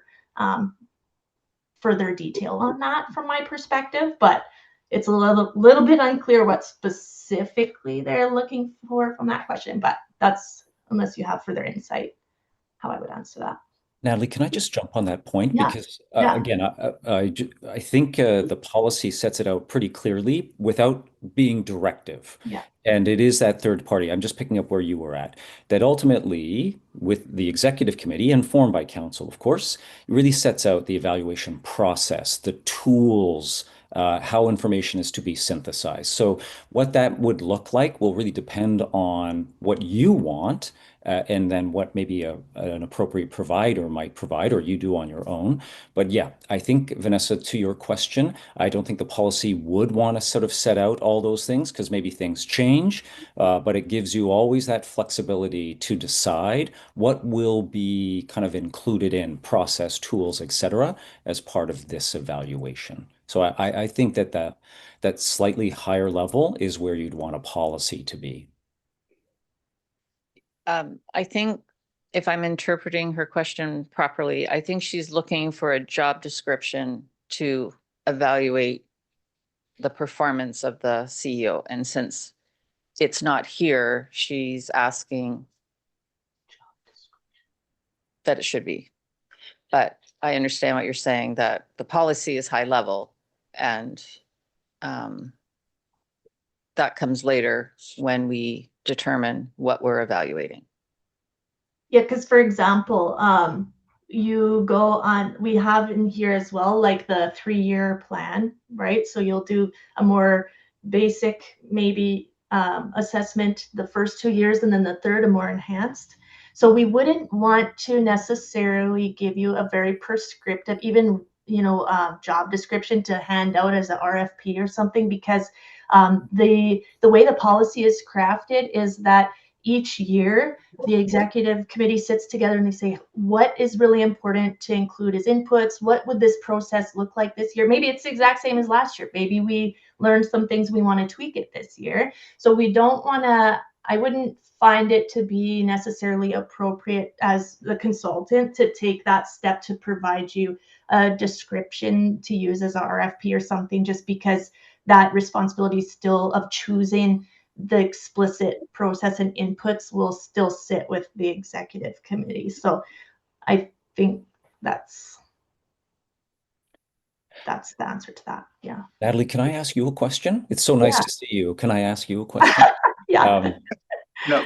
Because I just want to kind of recognize that the person's not at the table and that it's tricky. how you're sharing that in the email. But just to position this, because when I look at the section 4 of the framework, there are some potential inputs. Yes. And I'm just, as we're having this conversation, I'm wondering, well, like that's not an encyclopedic list. You might decide other things are going to be critical inputs. And maybe that's where a job description, like the current job description, may have some relevance as it relates to evaluation against something. Anyways, just off the top of my head, just trying to position where that job description might have a place, not in the policy, but as a potential future input. Oh, I see. Yeah. Sorry. No, that makes sense, I think, to frame it that way. But yes, it's potential evaluation inputs because we've left it, again, purposely flexible to include any additional evaluation inputs or to change which ones that you are relying on or add new ones if you need further insight or that type of thing. So, but ultimately, you're always going to be evaluating the same domains and for the same purpose. So.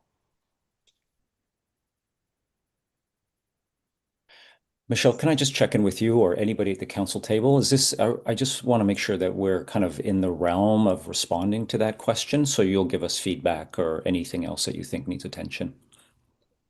Yeah, I think those are great answers. Thank you. I appreciate that. I think there's more though. Oh, okay. Bring it on. You did say there were a few. Yeah. Yes, but I think what you were just saying also answers the next question, which has to do with that same section 4, the purpose and the description column, how those have been phrased as questions. And she's wondering if they should be statements, because then it's more definitive and there's less potential for misalignment from council, like on expectations. and different interpretations. What are your thoughts on that? You Having can. an Yeah, you can. I would say I just was trying to imagine what it would look like to hand this over to a third party. And you're trying to say, yeah, we want to evaluate how well the CEO is, focused on the mandate and strategy.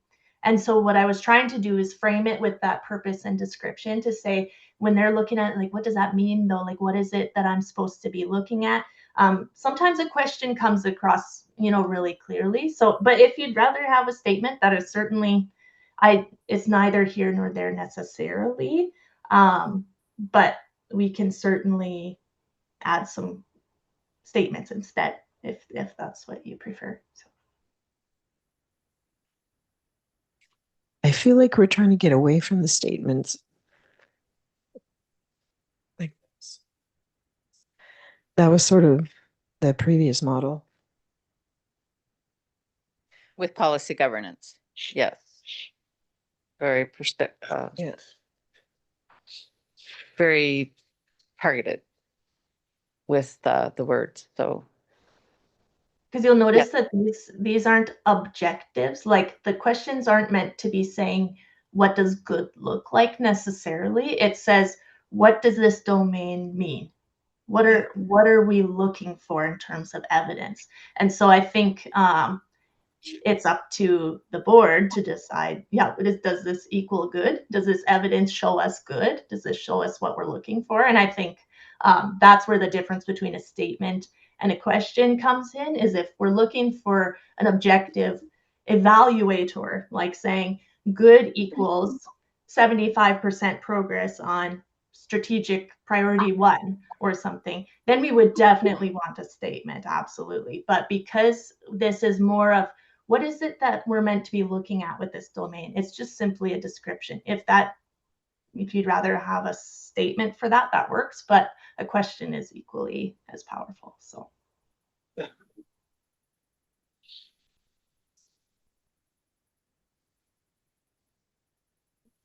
Okay, so my last question.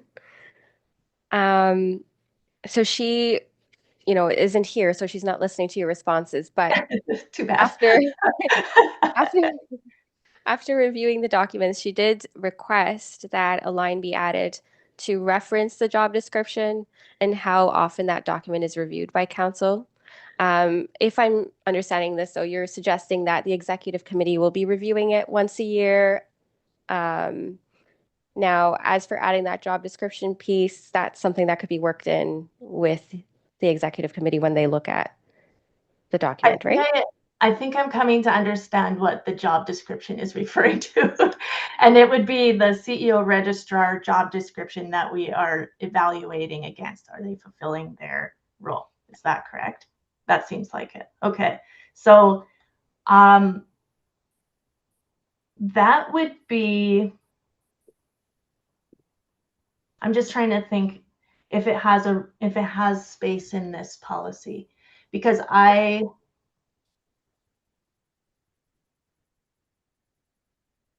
would assume that would be a slightly separate process. Just like there's compensation and evaluation are two separate policies. I would view it as something on your terms of reference that would say that you are looking at the job description and keeping it up to date, just like you would have kind of a separate process for succession planning and things like that. So I was just trying to think, is this the best place to link in the job description? And I would probably lean towards no. And I think also it's worth calling out, I'm just having a spidey sense that perhaps this is a focus for this individual right now because of our transition away from policy governance. So where in the past it's been a compliance exercise, this evaluation of the CEO and registrar, right? So we would have a policy that says, these are your ends. This is what we want you to do at bare minimum. This is what you're required to do, right? And then we would say as a council, yep, you achieve those objectives, great. So I can see that coming from that past and moving into a different way of doing governance and different way of doing evaluation, that's going to feel different. So I can see the instinct to have a job description to evaluate compliance against feels familiar, but actually we're in this step moving away from that compliance mindset to say this role is much bigger than a job description, in my opinion. The role of a CEO and registrar cannot adequately be captured in a job description. So I think we are looking far beyond that with this policy to say, yeah, they have their job description, but what does good look like? What does supporting our CEO and registrar mean beyond compliance? And so I would challenge, I think, that question just in terms of taking these steps away from that policy governance mindset. I'm just thinking this is, yeah, part of that transition to something more modern and something a little bit more robust. But that's probably how I feel that's landing. Thanks, Natalie. Christina, welcome back. I don't know if you heard all of what Natalie was just talking about, but No, I feel like she was answering my question and I didn't get the answer, so I'm sorry for joining late. no, that's okay. So really just looking at that, your concern about the job description, and I think Natalie had a good answer for that. So do you mind repeating it, Natalie? Sorry. I can give you a slightly shorter version. It took me a minute, I'm sorry, Christina, to understand where the job description thing was coming from. But I was wondering if this is kind of a piece that has come from that policy governance past as CDHO is moving. No, I would actually say it's not advocating for the policy government system or wanting to stick to that. It's more, I think of traditionally when you're looking at like job performance, one of the premises is looking at the job description and making sure that someone is doing the job that's expected of them and being mindful of like a job description should potentially change if the job changes and that type of thing. I found the proposal to be, it was questions rather than statements of what the CEO should be doing. And I want, I didn't hear your presentation, so I apologize. I guess my initial reaction was it's just a bit vague. And what I don't want to see happen is council says to the CEO, you're not doing what we were expecting you to do. And the CEO goes, what do you mean? And there's just like a disagreement. I feel like the more detail we put up front, and when we're really talking about the role and not the person, it facilitates I'd say, a smoother conversation in the future if there is any performance concerns or concerns that the CEO is not focusing on the right parts of their role. So open to your thoughts on that, but that was, I guess my initial reaction is just it felt a bit, I don't want to say prescriptive, like it doesn't need to be prescriptive, but it just felt too vague and too open to interpretation. And I felt like there needed to be some other grounding. And I know there's the strategic plan, which is part of it, but it wasn't in there. I see what you're saying. The trick is that we have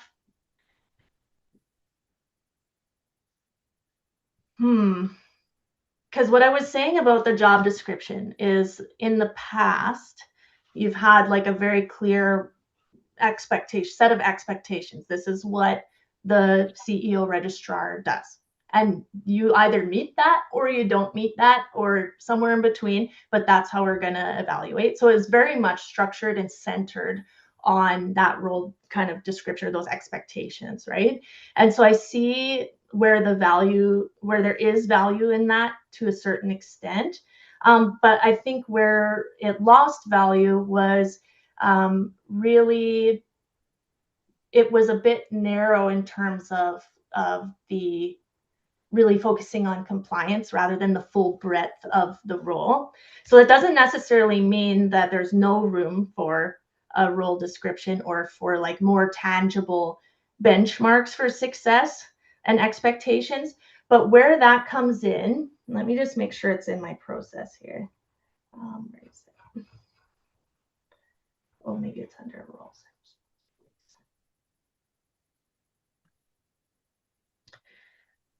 So I was very hesitant to put prescriptive like statements of this is what good is, this is what not good is, this is what has to be evaluated, this is what doesn't have to be evaluated, because every year it's meant to be a process in which we have defined what aspects of the role are important through the domains, but I can agree that there may be a little like they feel vague. But what the idea was behind the questions, and I gave this response when you weren't there, but the questions was really around if I was to provide this to a third party or apply a specific tool to evaluating the CEO registrar's performance in a specific domain, then I would really want to be asking myself, does this provide the information that I'm going to need to assess this? So it wasn't really so much of like, this is what good looks like. That would be an objective statement or a benchmark that you would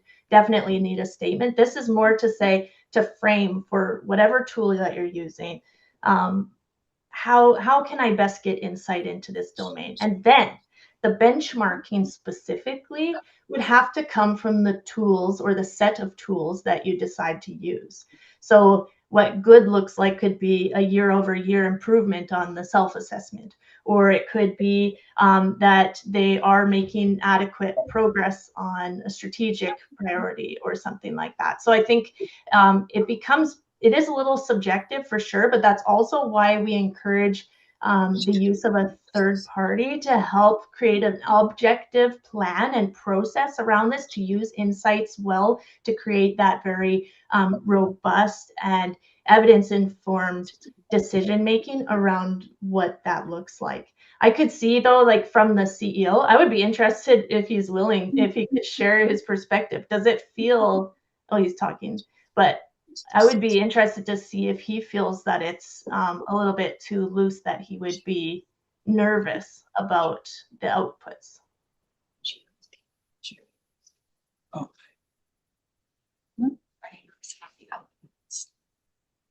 Well, there was just a Nervous.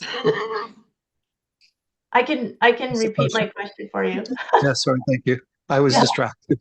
Yeah, no, I was just curious Is about that in your my job description? yeah, let me write your I was just curious how it feels to you, how it lands for you. When you look at the domains and you look at the description, you look at the potential inputs. I'm curious, does it create a feeling like, oh, this is pretty vague, like they could change their mind and decide what good looks like halfway through? Or I'm just curious how it's landing for you. Yeah, thank you. No, it doesn't make me anxious. I think that in working with council, one of the things that we focus on together is the strategic plan, which is really a large part of the job description, if you will, is accomplishments around the strategic plan. And then there are all the operational pieces as well.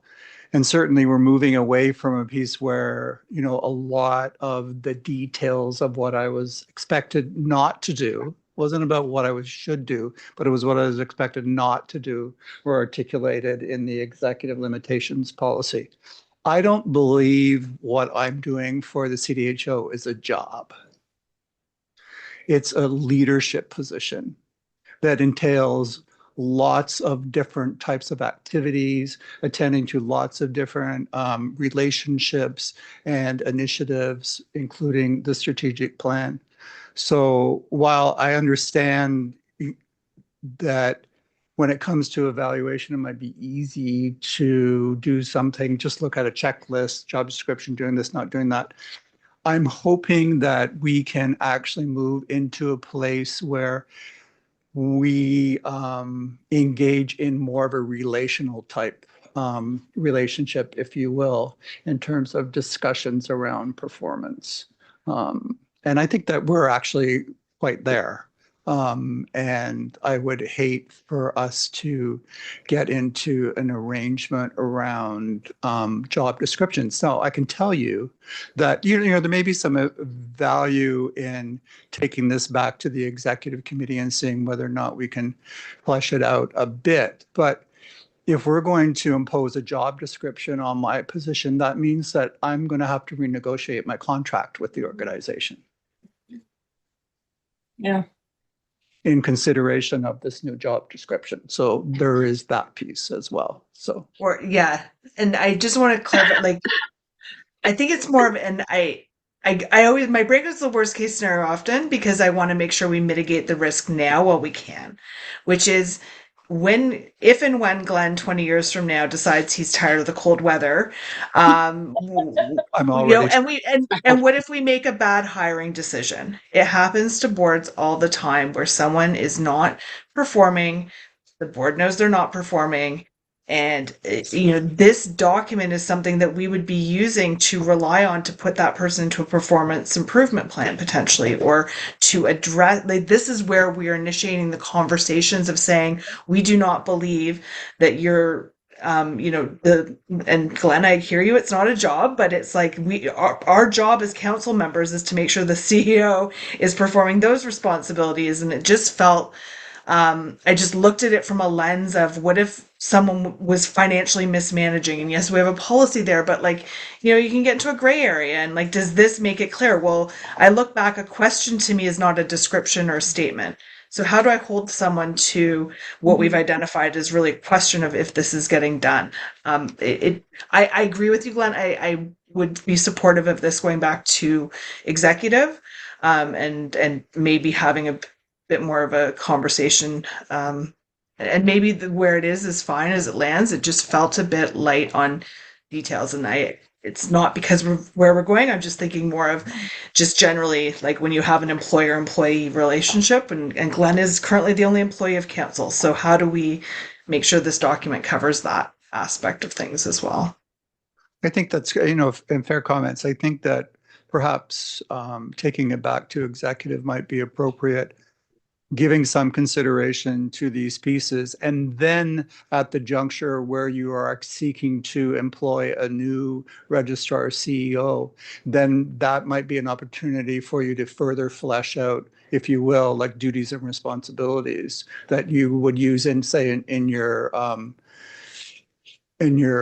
what's it, advertisement, recruitment document sort of thing, and then start to include that in the policy as well. I just want to clarify, by job description, it's sometimes you have an internal job description, and that's not what you would post online as what you're posting for a job. Yeah. Okay. I know I use that term, and maybe it's the wrong term. I think it was more of a description of the expectations of what would be happening, and it just felt, yeah. Anyway, we'll stop really talking because your comments, Christina. I really do. I think they're very insightful, and you're getting at exactly the right thing. I do agree that after you, as I'm just reflecting on this, rather than saying, because I do think that the domains that are included in this framework and are really encompassing of the expectations of somebody in that role. I think that with the simple, to your point, a simple reorganization of these into statements rather than questions does actually, in fact, make them more objective to say, let's say, really bad outcomes on the evaluation. And you say, look, under the mandate and strategy, it says that the registrar CEO has advanced the organization's public interest mandate and strategic priorities. Well, you haven't advanced the strategic priorities, therefore, you haven't met the terms in the policy. So I think you're right. There is a little bit more teeth if we turn it into the almost expectation statements or objectives of the role. And then while still framing the evaluation in a way that is loose enough for flexibility around the inputs and around what good looks like, we certainly know what bad looks like then. Right. So I think you've come to a really powerful thing, and it's actually pretty impressive because we even had very qualified external evaluation of this. So well done. well done. But I do think that that's a very important lens to have on here. So thank you. I want to just highlight, Glenn made a really good point about the strategic plan, which is really this, I just looked back at it after he mentioned it, and it's only one little part of like that first row. I wonder if there's more way to highlight, like that really is what this is about, is that we're going to have a strategic plan and the CEO is expected to be executing on that. And is there a way to highlight that a bit more in the rewrite? And can I just jump in? And because this is the balance, in my view, around how much granularity do you put into a policy? Because, you know, the more, and Christine, you're not saying this, I don't think, but the more granularity you put in a way, the unintended consequences is now you're making the policy much more restrictive. So the idea of bringing this perhaps to the executive committee, given this conversation, makes sense. I would just bring back to mind is that couple things. This is your policy. So you, council, and then the executive committee has a role to support council, always has the ability to refine it as you choose. At the same time, in a couple of the roles, it doesn't set out what the specifics will be. That will come at implementation. So your policy will inform and lead into what you decide is the scope or the particulars, possibly with a third party kind of support as well, around what are you really going to zero in on. So I just wanted to throw that in. It's just, there's always that sort of bit of balancing and ebb and flow about not wanting the policy to bear the burden of everything, because there's a whole host of activities implementation related that really need that zeroing down as well. Thanks, Kevin. I'm going to let Amit speak now. So Kevin, I'm glad you brought that up, because one of the things that went in my head was, are we putting KPI and measurements as part of policy? Because to measure the registrar on, you know, improving public awareness and stuff, you have to have a KPI measurement for them to start off with, right? And the policy should not have that as part of it. It should be that there'll be a process to evaluate based on, you know, the criteria of the role that they're playing, right? Because it does make it more like you lock yourself into a black box. And it just makes it harder because you're not evaluating KPIs, right? You're not doing measurement, which is where I think the disconnect is. Thanks, Amit. I think. Yeah, how do we know? Margaret, did you want to say something? No. No. Belbeer. We're still. I understand where Christina is coming from, but I agree with Amit because I feel if we are restricting the policy, as an organization, if we are looking at multiple, for example, this is a policy where we will have probably someone coming in a year and that person goes, and then there's another person coming in 2 years. So, and the things change. So when Glenn started, maybe we were working on something else. We were working on QA and now we're working on strategic plan. But if we are putting that work that we are doing now into the policy, how we are making it broader that will work, that this work in another 5 years. So those changes should come in time, as well as those particulars should be a part of the evaluation work plan, not a part of a policy. That's my suggestion. Thank you. Thanks, Belbeer. I think as well, what Kevin was saying, that working with a consultant will help us, like that can guide this process. So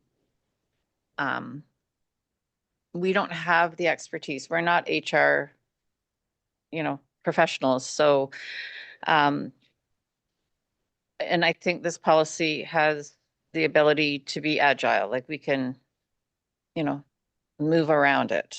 So when it's written very strictly, like Anne Marie said, like policy governance, we're trying to get away from those statements, and it becomes quite narrowing, I guess.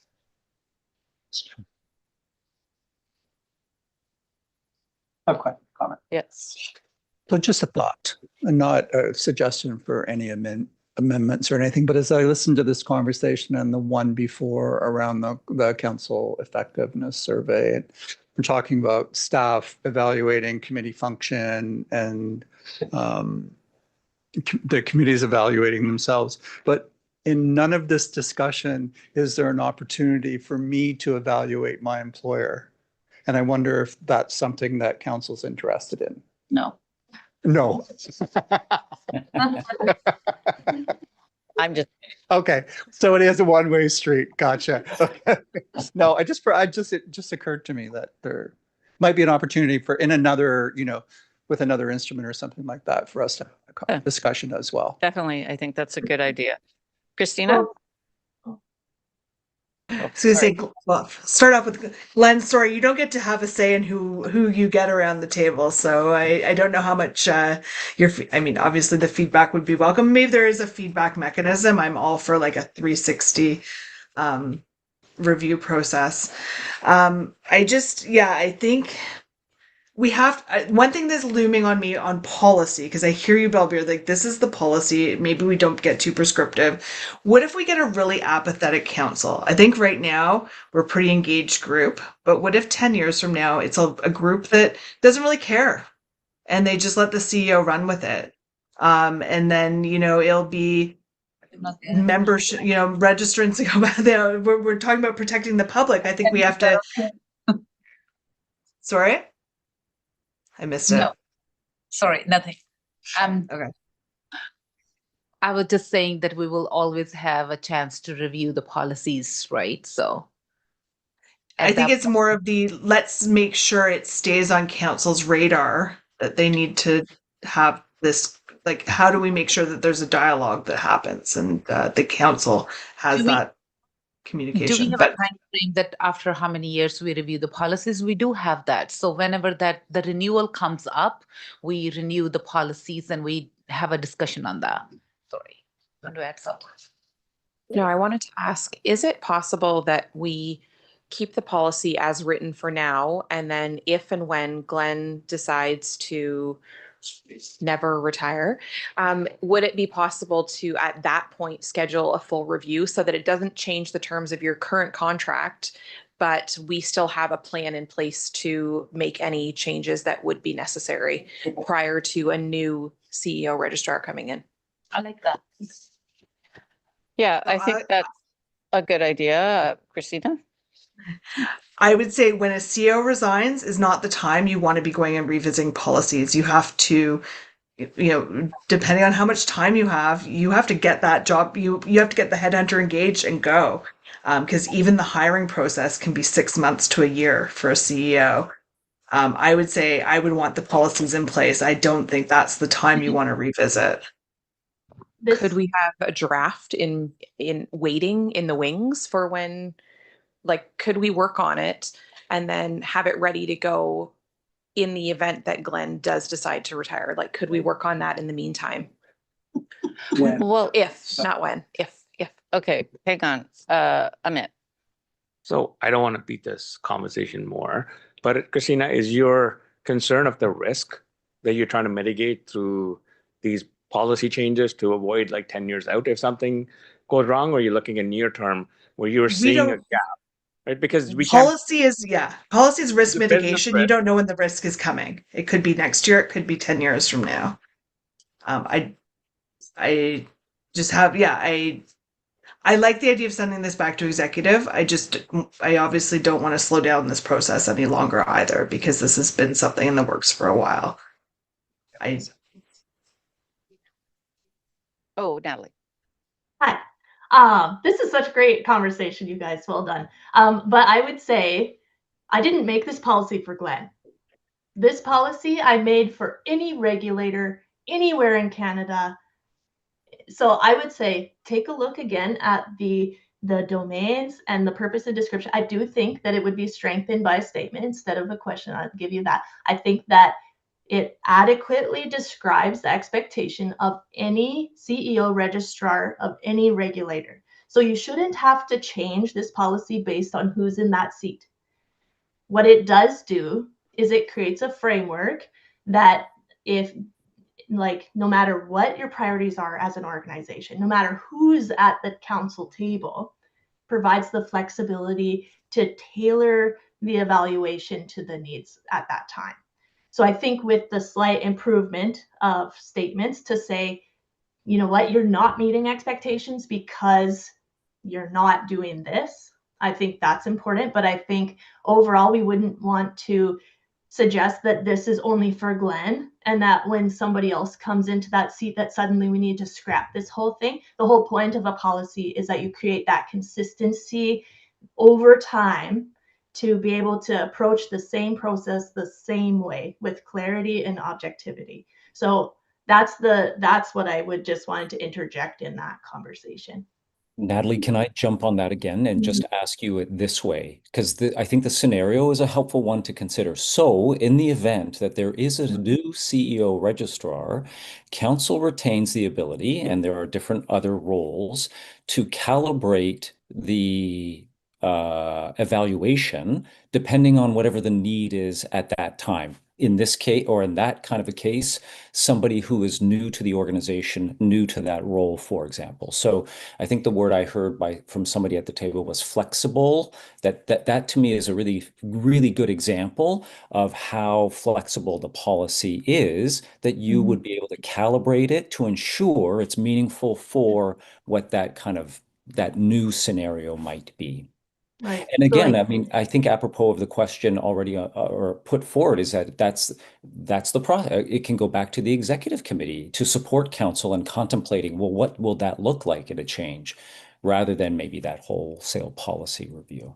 I'm just kind of envisioning like, okay, that's a scenario, and how does that fit into the policy? Just to kind of 100%. your point. And I think, like, to expand on your example, let's say that the new CEO comes in halfway through the year and they don't have any progress on the strategy. If we had in there, you know, you need a certain amount of progress on a strategy, now all of a sudden they're not going to be compliant or have scored low in that area. So I think that's just highlights again the reason why you would need to have that flexibility built in, while still having generic enough statements to say this is what, you know, we're looking for, but we're willing to use the different inputs to provide insight in those areas. So I think that's a great example to play with, and also like give yourself grace around the table. I think I'm seeing really great conversation. I love it. It makes me very excited to see this level of conversation, but also you're making a really big mindset change, moving away from a very stringent, prescriptive way of doing governance to something entirely new. So it approaches risk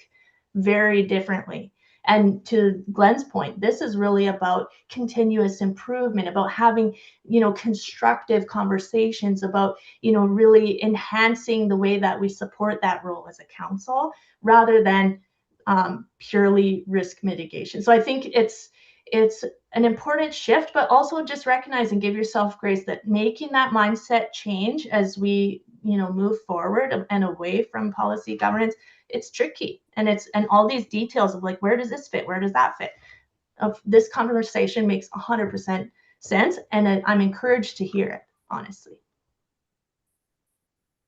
Thanks, Natalie. Can I just ask those on Zoom if you have any comments? Because we haven't heard from everyone. So Tiffany or Carmen or Julie, do you have any? Carmen, I think you're muted, but you're shaking your head. No. Okay, Emmett. Natalie, maybe a consideration. I don't know how possible this is, but could we have a risk register where, you know, you can outline some of the risks and then have mitigation plans if in the event that, you know, something does transpire, like it's not part of the policy, but it's like a risk register, right? I don't know how that fits in within this model, but just food for thought, right? Because I think that would address some of the concerns as well when, you know, we have a registrar that is, you know, performing above and you get someone new, well, there's risks, right? And we can't mitigate all the risks right now, but is there an opportunity for us to consider having a risk register to kind of understand if someone new is being brought into this role, that we need to look at some of these risks to be able to mitigate them in some particular fashion. I don't know how that fits in. Yeah, risk register would be an entirely kind of separate policy framework in terms of capturing risk, I would assume, from across the organization.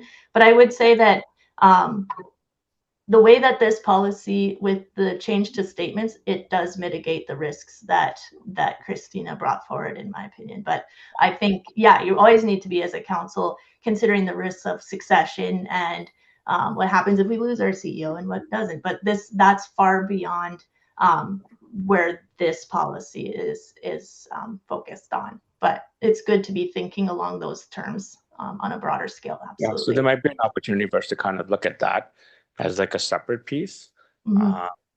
as part of the process. Okay, so I just want to get a feel from everyone. I know, Natalie, you've changed your mind about the questions now being statements, but I'm not sure what everyone else thinks. Christina has suggested it, but what does the rest of council think about that? Is that something you're comfortable doing, or are you okay the way it was originally written? Because really, Christina, Natalie, other than the first mandate and strategy, I think the rest of the questions, like when you're talking about good or bad, even though they're value laden words, you can answer those questions that way. So Yeah. does it really matter if it's a statement or a question, other than the first one, which is to what extent? But everything else is a Yeah, I yes, no. think that in the scenario of, let's say you have very underperforming CEO or something, you might want just the statement there more clearly defined, just to hold them accountable to it a little bit more, because then they could say, well, yeah, it is a question rather than a statement. So I do like that idea. I think it resonates with me in terms of just giving it that little extra bit of teeth. But you're right, the statements as they stand, there's nothing wrong with them. And I wouldn't change them other than purely the punctuation, like turning them into statements as they are, unless anyone sees anything missing. But the idea here is that this encompasses the key aspects of the CEO's role, each of the domains, and that it really would be the broad inputs that are included. So Okay, thank you. So do we have strong feelings about this, council? What would you like to do? I didn't hear what you said.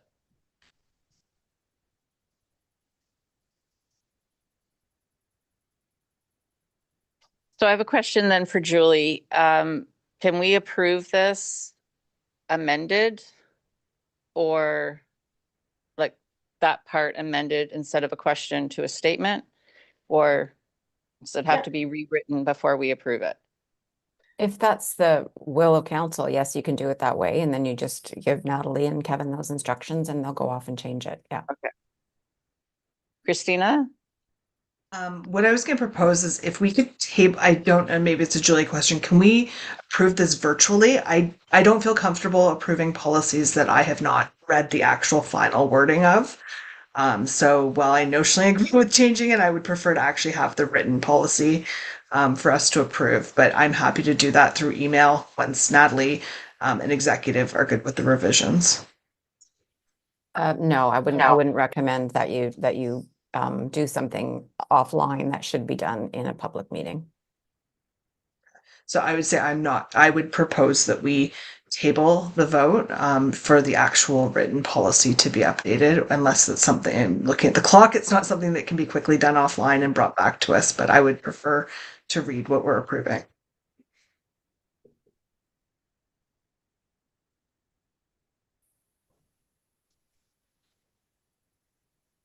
How does everyone else feel?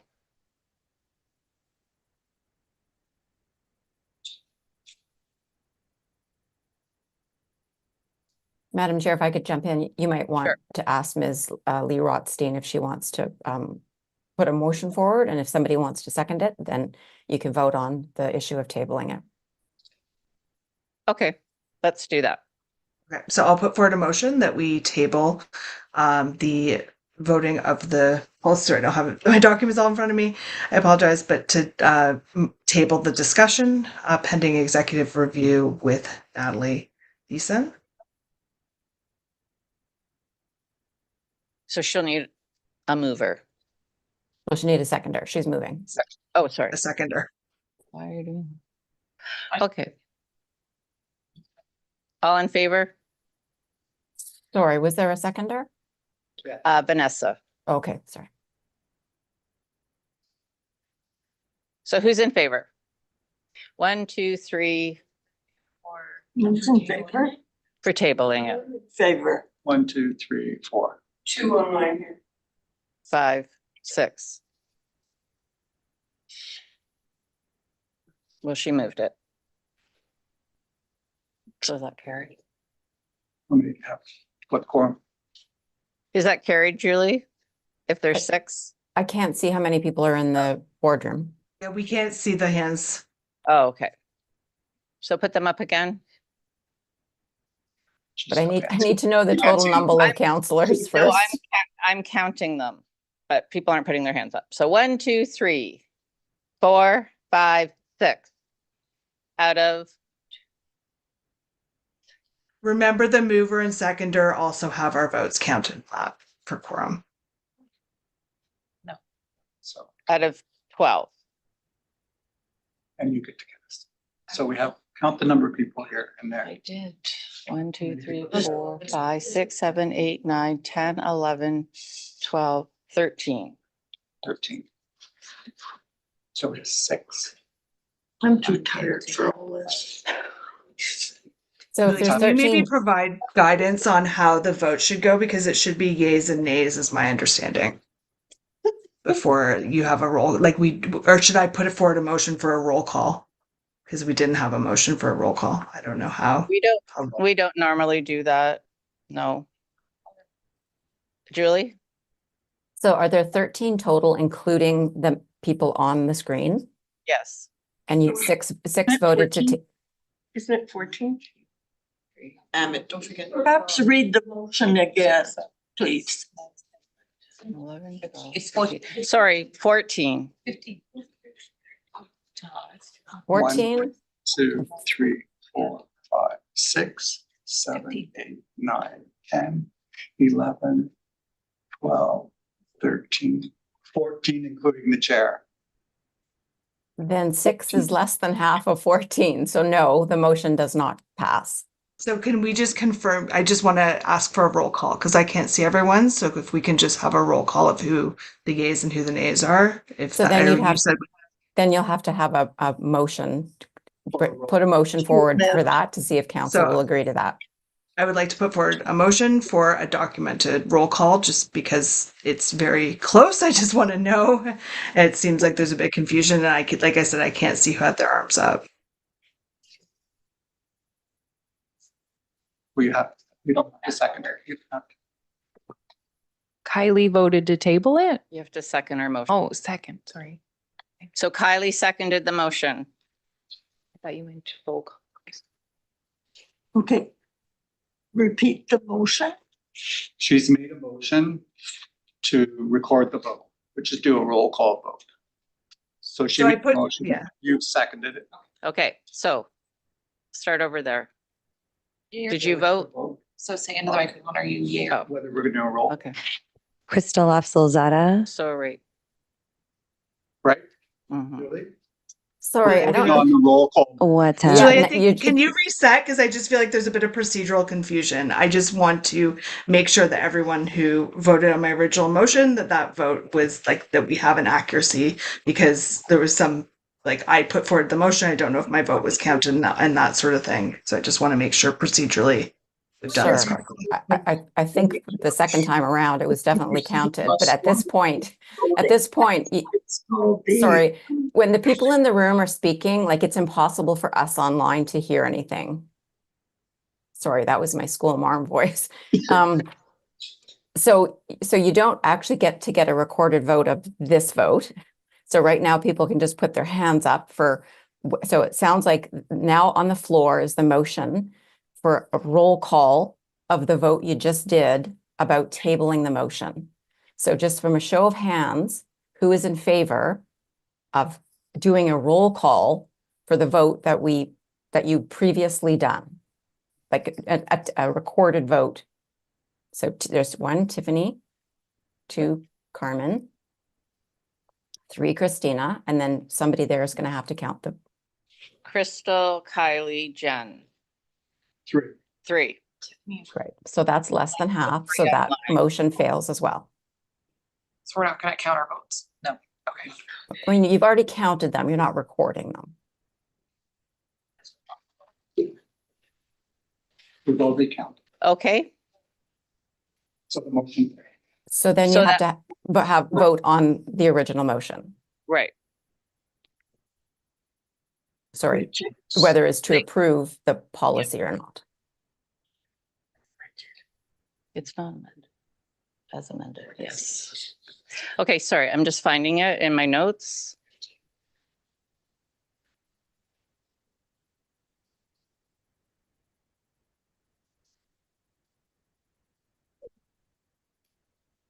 So the motion is that council approves the amended, and the portion that's being amended is the table on page 120.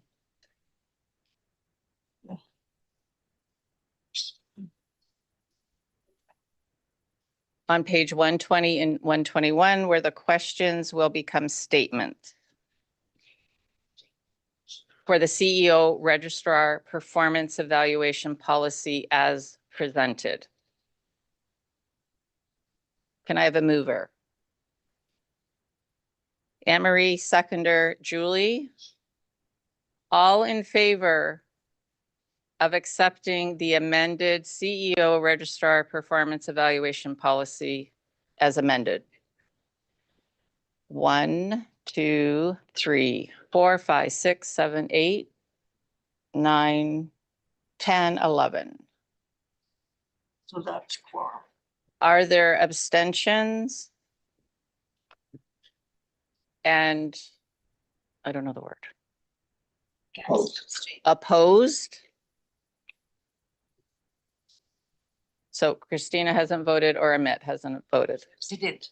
Christina said. Opposed? Abstained. Abstained. I abstain. And Amit? Tiffany abstained too. Yeah, but we're doing an amendment. Yeah. Just the questions to become statements. I don't think. Okay.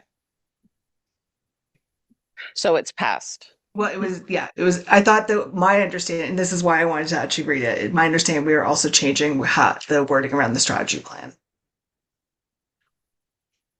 Or not. Or not. I It was going to mean, be reviewed. The motion, the policy is passed. We can go, it can go back to executive and we can look at it, but it will be amended as far as those questions in that table on page 120 and 121. But no, nothing else will be amended at this point, but we can look at it. Yeah, but we just would have to go back if it's anything in addition, right? To revote.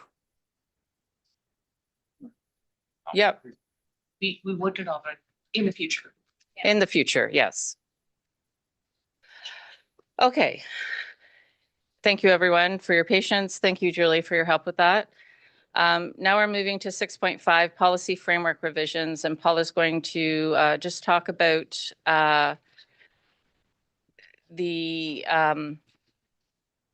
basically the concepts about how our current policies, which are written as they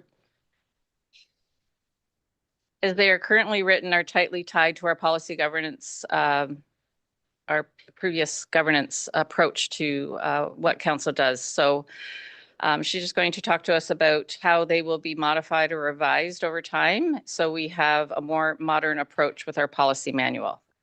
Are we meant to go? Are we done?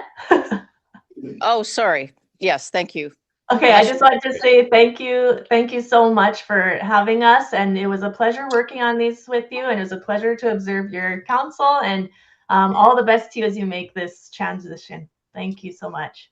Thanks, Council. Take care.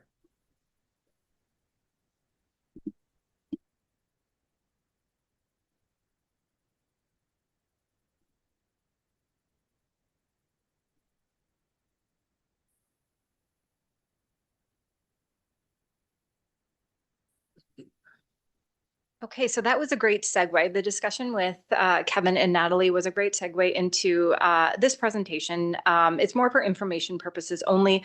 In the interest of time, I might just go through some of the slides relatively quickly, knowing that this is just the start of the conversation that the governance committee has been having around the policy manual renewal. So this isn't the last time you'll see it. It's more of an ongoing conversation.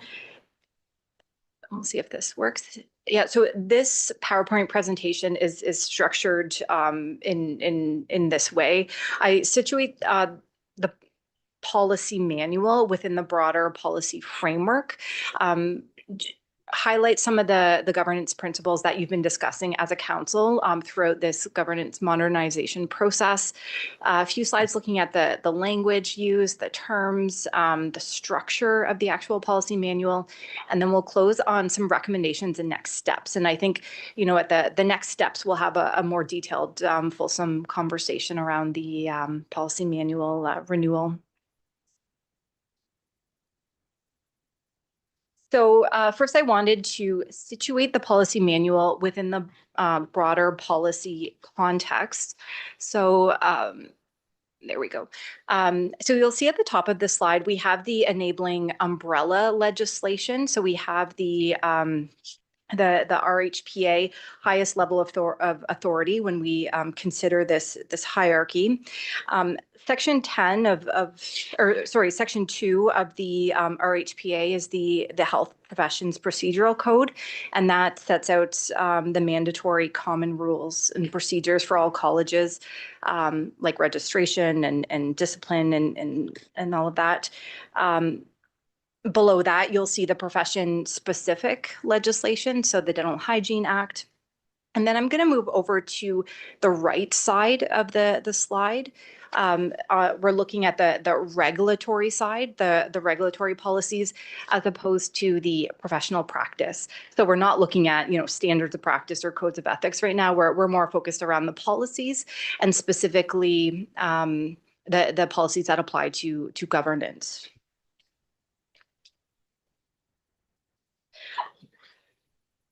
This is it in a table format, looking at the bylaws. So the Health Professions Procedural Code of the RHPA provides council with the authority to make the bylaws, and the bylaws pertain more to administrative and internal operational matters, such as committee composition, for example. They generally dictate, where policies direct. Policies outline the expectations that need to be met, and they provide some direction for the college.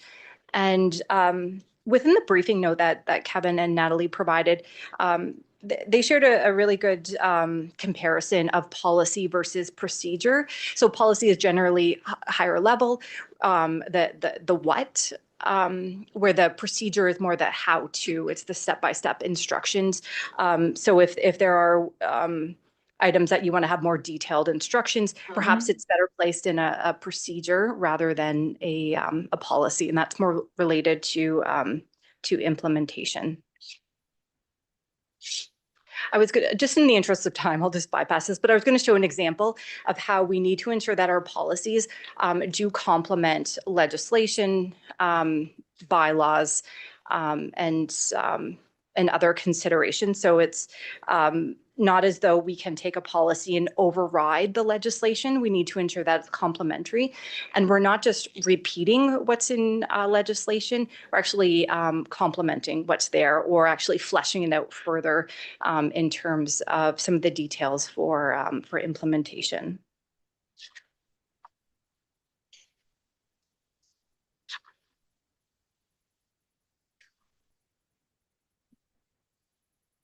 So it's acknowledged in the Kane report that the policy governance framework was very rigid, and it inhibited spontaneity or flexibility. And a great deal of time was spent on process and monitoring, but not necessarily what matters most for regulators, and that truly is the public interest. It also served as a barrier to effective decision-making in the interest of the public, and it was emphasized to look more at a collaborative style of working together. here are some of the principles that have emerged through your discussions with Kevin and throughout the governance modernization process. So things like being outcomes focused, purposeful, proportionate. So looking at the risks, and we now have that risk register, looking at the enterprise risk, but also we're doing a deeper dive in the regulatory risk.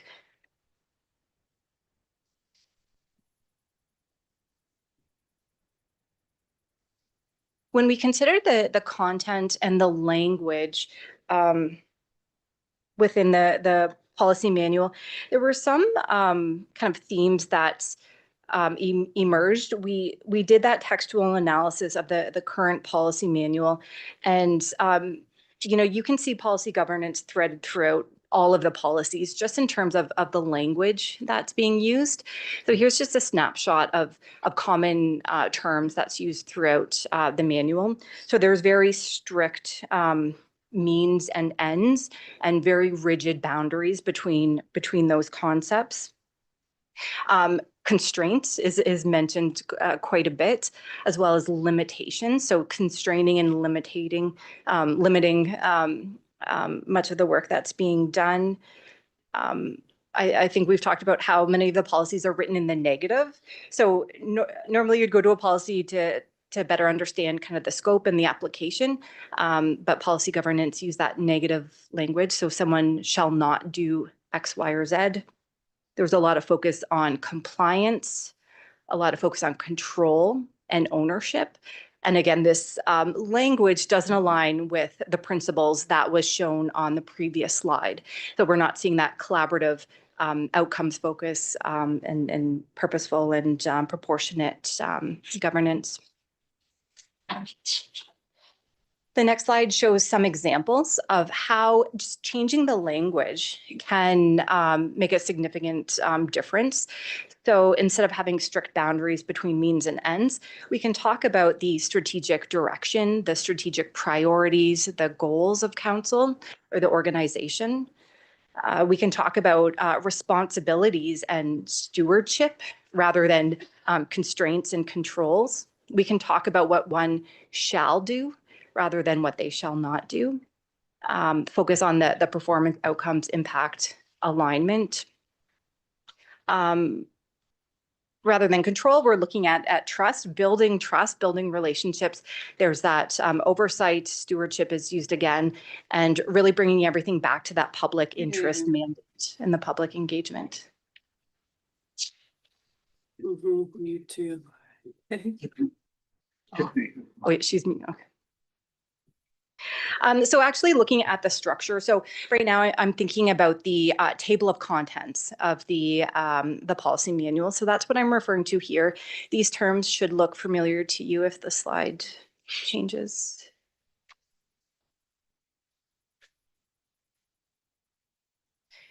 Veronica, are you able to advance the slide?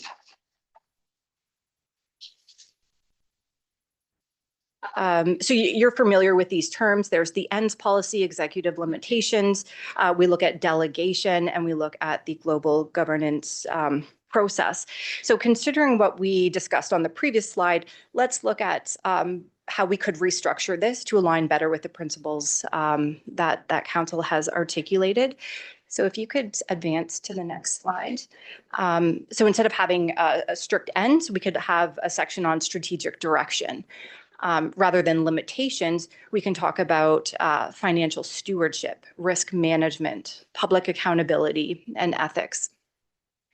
I think it was mentioned leadership was referenced, that collaborative relationship between council and CEO, and some of the governance processes can be in policy. So similar language for that one. The next slide. And I actually suggest changing the order. So we talked about strategic direction, and then next talk about kind of the roles and responsibilities of council, and then you get into the details around financial stewardship and risk management. But first articulate the roles and responsibilities of council chair and all of those roles. Here's the kind of the structure, just an example, as we were starting to flesh out what this could look like. So nothing to approve or anything like that. We're brainstorming and putting down some of our thoughts. But, you know, we start out with the strategic direction, strategic priorities, then look at the roles and responsibilities. When we look at leadership, you know, we had some discussion today around succession planning and the performance. Financial stewardship, that section would have different policies such as a financial management policy, annual audit policy, looking at signing authority policy. Risk management policies, crisis management. You know, we talked about AI this morning. It could be housed within this section. And we also discussed that risk register today. So we do have that dashboard. We are tracking a lot of criteria and it signals when there is a risk if certain criteria aren't met. So if we are moving to a new policy framework, a new policy manual, we want to ensure that we're still aligned with the risk register, but we also have that flexibility. If we want to add additional criteria to the risk register, that's also an option. And here's kind of the structure that we just talked about, and it's mapped out to the domains in the risk register. So very much in alignment, because the risk register talks about governance effectiveness, financial management, information and asset management, reputational management, and public confidence. It was noted that many of the policies didn't necessarily have a strict template. They were often written in paragraph form or bullets are numbered, but there wasn't subheadings or standardization across the different policies. So that is a recommendation to ensure there is sufficient information provided to the reader, to the user. It promotes transparency with including all necessary information. And so I would recommend having two different sections. So focusing on the policy header versus the policy body. So in the actual header, you can talk about which section you're in, the policy title. There could be a new numbering system for all the policies. Who is it approved by? So if it's a governance policy, it would be council approving it. You know, if we're looking internally at like HR policies, it might be the registrar who approves it, the date that it's approved, and that mandatory review date. And that encourages that transparency. So the user and the reader is aware of when this was approved and when it's up for review. And then within the policy body, we can talk about the purpose, the scope, who does this apply to? Is it committees or is it council as a whole? Is it the chair? Definitions that would be shared across policies. So if you're going to define a term in one policy, you want to ensure there's consistency across the different policies. Different policy requirements, roles and responsibilities. You want to relate back to the related legislation if there is enabling legislation. So ensure alignment and you're not overriding what's already written in statute. Appendices if necessary, and always bringing it back to the public interest mandate. So that goes back to that purpose, really reinforce how this policy applies to public protection. And so to close, there's some recommendations that came up through this exercise with the governance committee. So restructure the sections within the policy manual, and then we can even map to the existing policy manual. Use a consistent template for all policies, and that would include a new numbering system. Consider policy versus procedure, keep policies relatively high level. Anything that's related to step-by-step instructions might be better suited in a procedure. And replace the language that no longer aligns with the new governance framework or the principles or values that you've been discussing as a council. reference sources of authority to ensure alignment. And then this is the last slide. So the governance committee has kind of been discussing next steps. So perhaps a more refined policy framework can be fleshed out, develop a plan for policy development. This will take some time, to look at all of those policies and to reword them, realign them with the governance principles, and then start to think about what would a transition plan look like from the current policy manual that's is rooted in policy governance. What does that transition plan look like as we move away from policy governance? So I'll just close with this slide. So this is a quote from the Keaton report. The adoption of more open governance style will bring rewards, particularly in the ability to focus on the public's interest, but it will take time and it will take patience. So we appreciate you listening today. Perhaps I'll check in with my colleagues from the governance committee to see if there was anything you wanted to add to that presentation.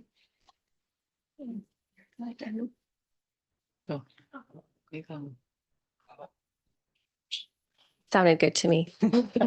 You covered everything, I think. Margaret? How many policies do we have every year? Are we dealing with 2025 policies still that have not been adapted?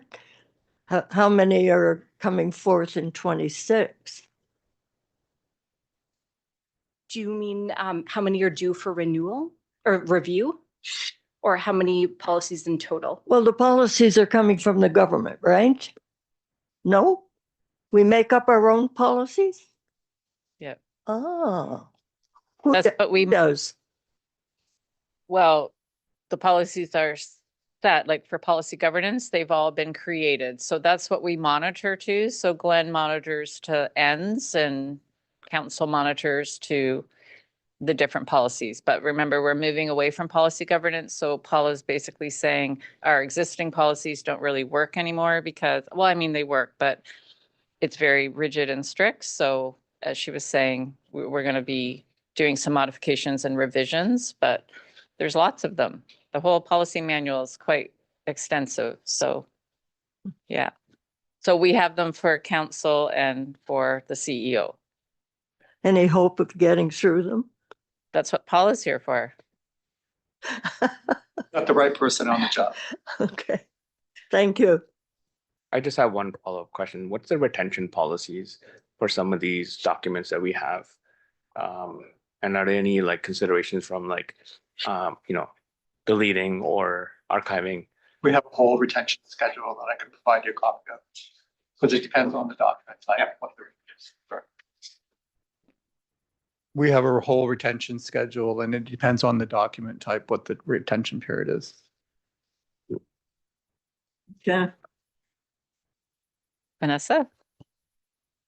I think just to go back to this policy manual, it's what Paula was saying, how it's rooted in policy governance. And since we're moving away from that, we have to revise these policies, not just for the sake of revising them because we're moving away from it, but for increased transparency and clarity, to tie it back to the risk register, to tie it back to our strategic priorities and the governance modernization.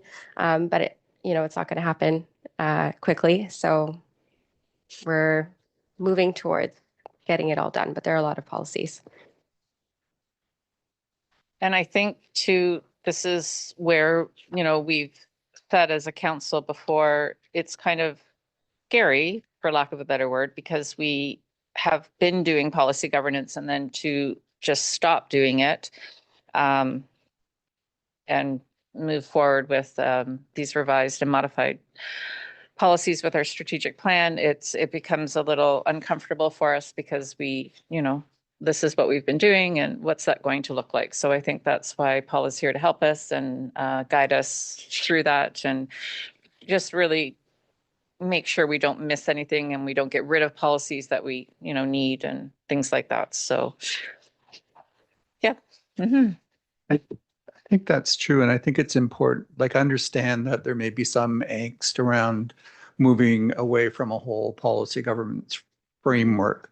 But I think it's important to realize that we have, certainly when we were developing the risk register, we pulled elements out of all of those policies, looked at things that were targeted by policies for us to pay attention to over the long term and the short term when we're considering risk that's presented to the organization. So in developing new policies, there's going to be a lot of taking content out of the existing policies and placing them into the newer policy in a different framework, but the pieces still being attended to, sort of thing. So you'll see lots of familiar pieces in the new policies. It will just be in a different framework. Thank you.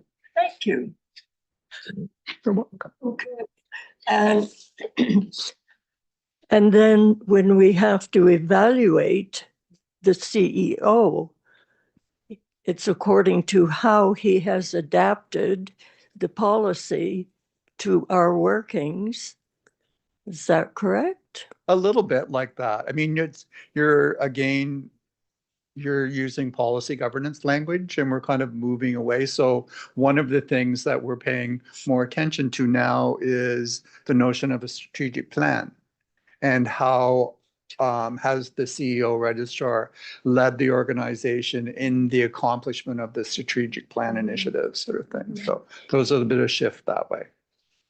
And Margaret, we'll use the policy that we just approved, the amended policy that we just approved, to help us evaluate the CEO registrar. Good. Any other questions for Paula on the work she's going to be doing? What? Perfect.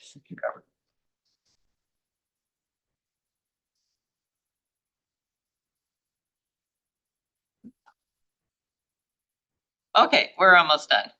We are moving to agenda item 10.0, which is the self-evaluation of the governance process. So this will be the final time that we are going to be doing this type of evaluation, because as per our newly approved policy, these evaluations won't be done at the end of every meeting anymore. We're going to be using a pulse check at the end of every meeting. So we're going to be implementing that in June. So I will lead us through that and we'll see how that goes. So, and again, we have agility with our policies. So, you know, we'll see what's working and what's not. And like Paula said, there will be a schedule for review and whatnot. So, all right. So that will be sent out probably early next week. So I look forward to having everyone do that. And our next meeting will be June 12th, and it will be a virtual meeting for everyone. So I just want to thank everyone for their time today. I know our agenda was a little bit out of order, but we got everything accomplished that we needed to get accomplished. So that's good. And again, thank you for your commitment to the CDHO. So can I have someone move that our council meeting will be adjourned at 3:53 p.m.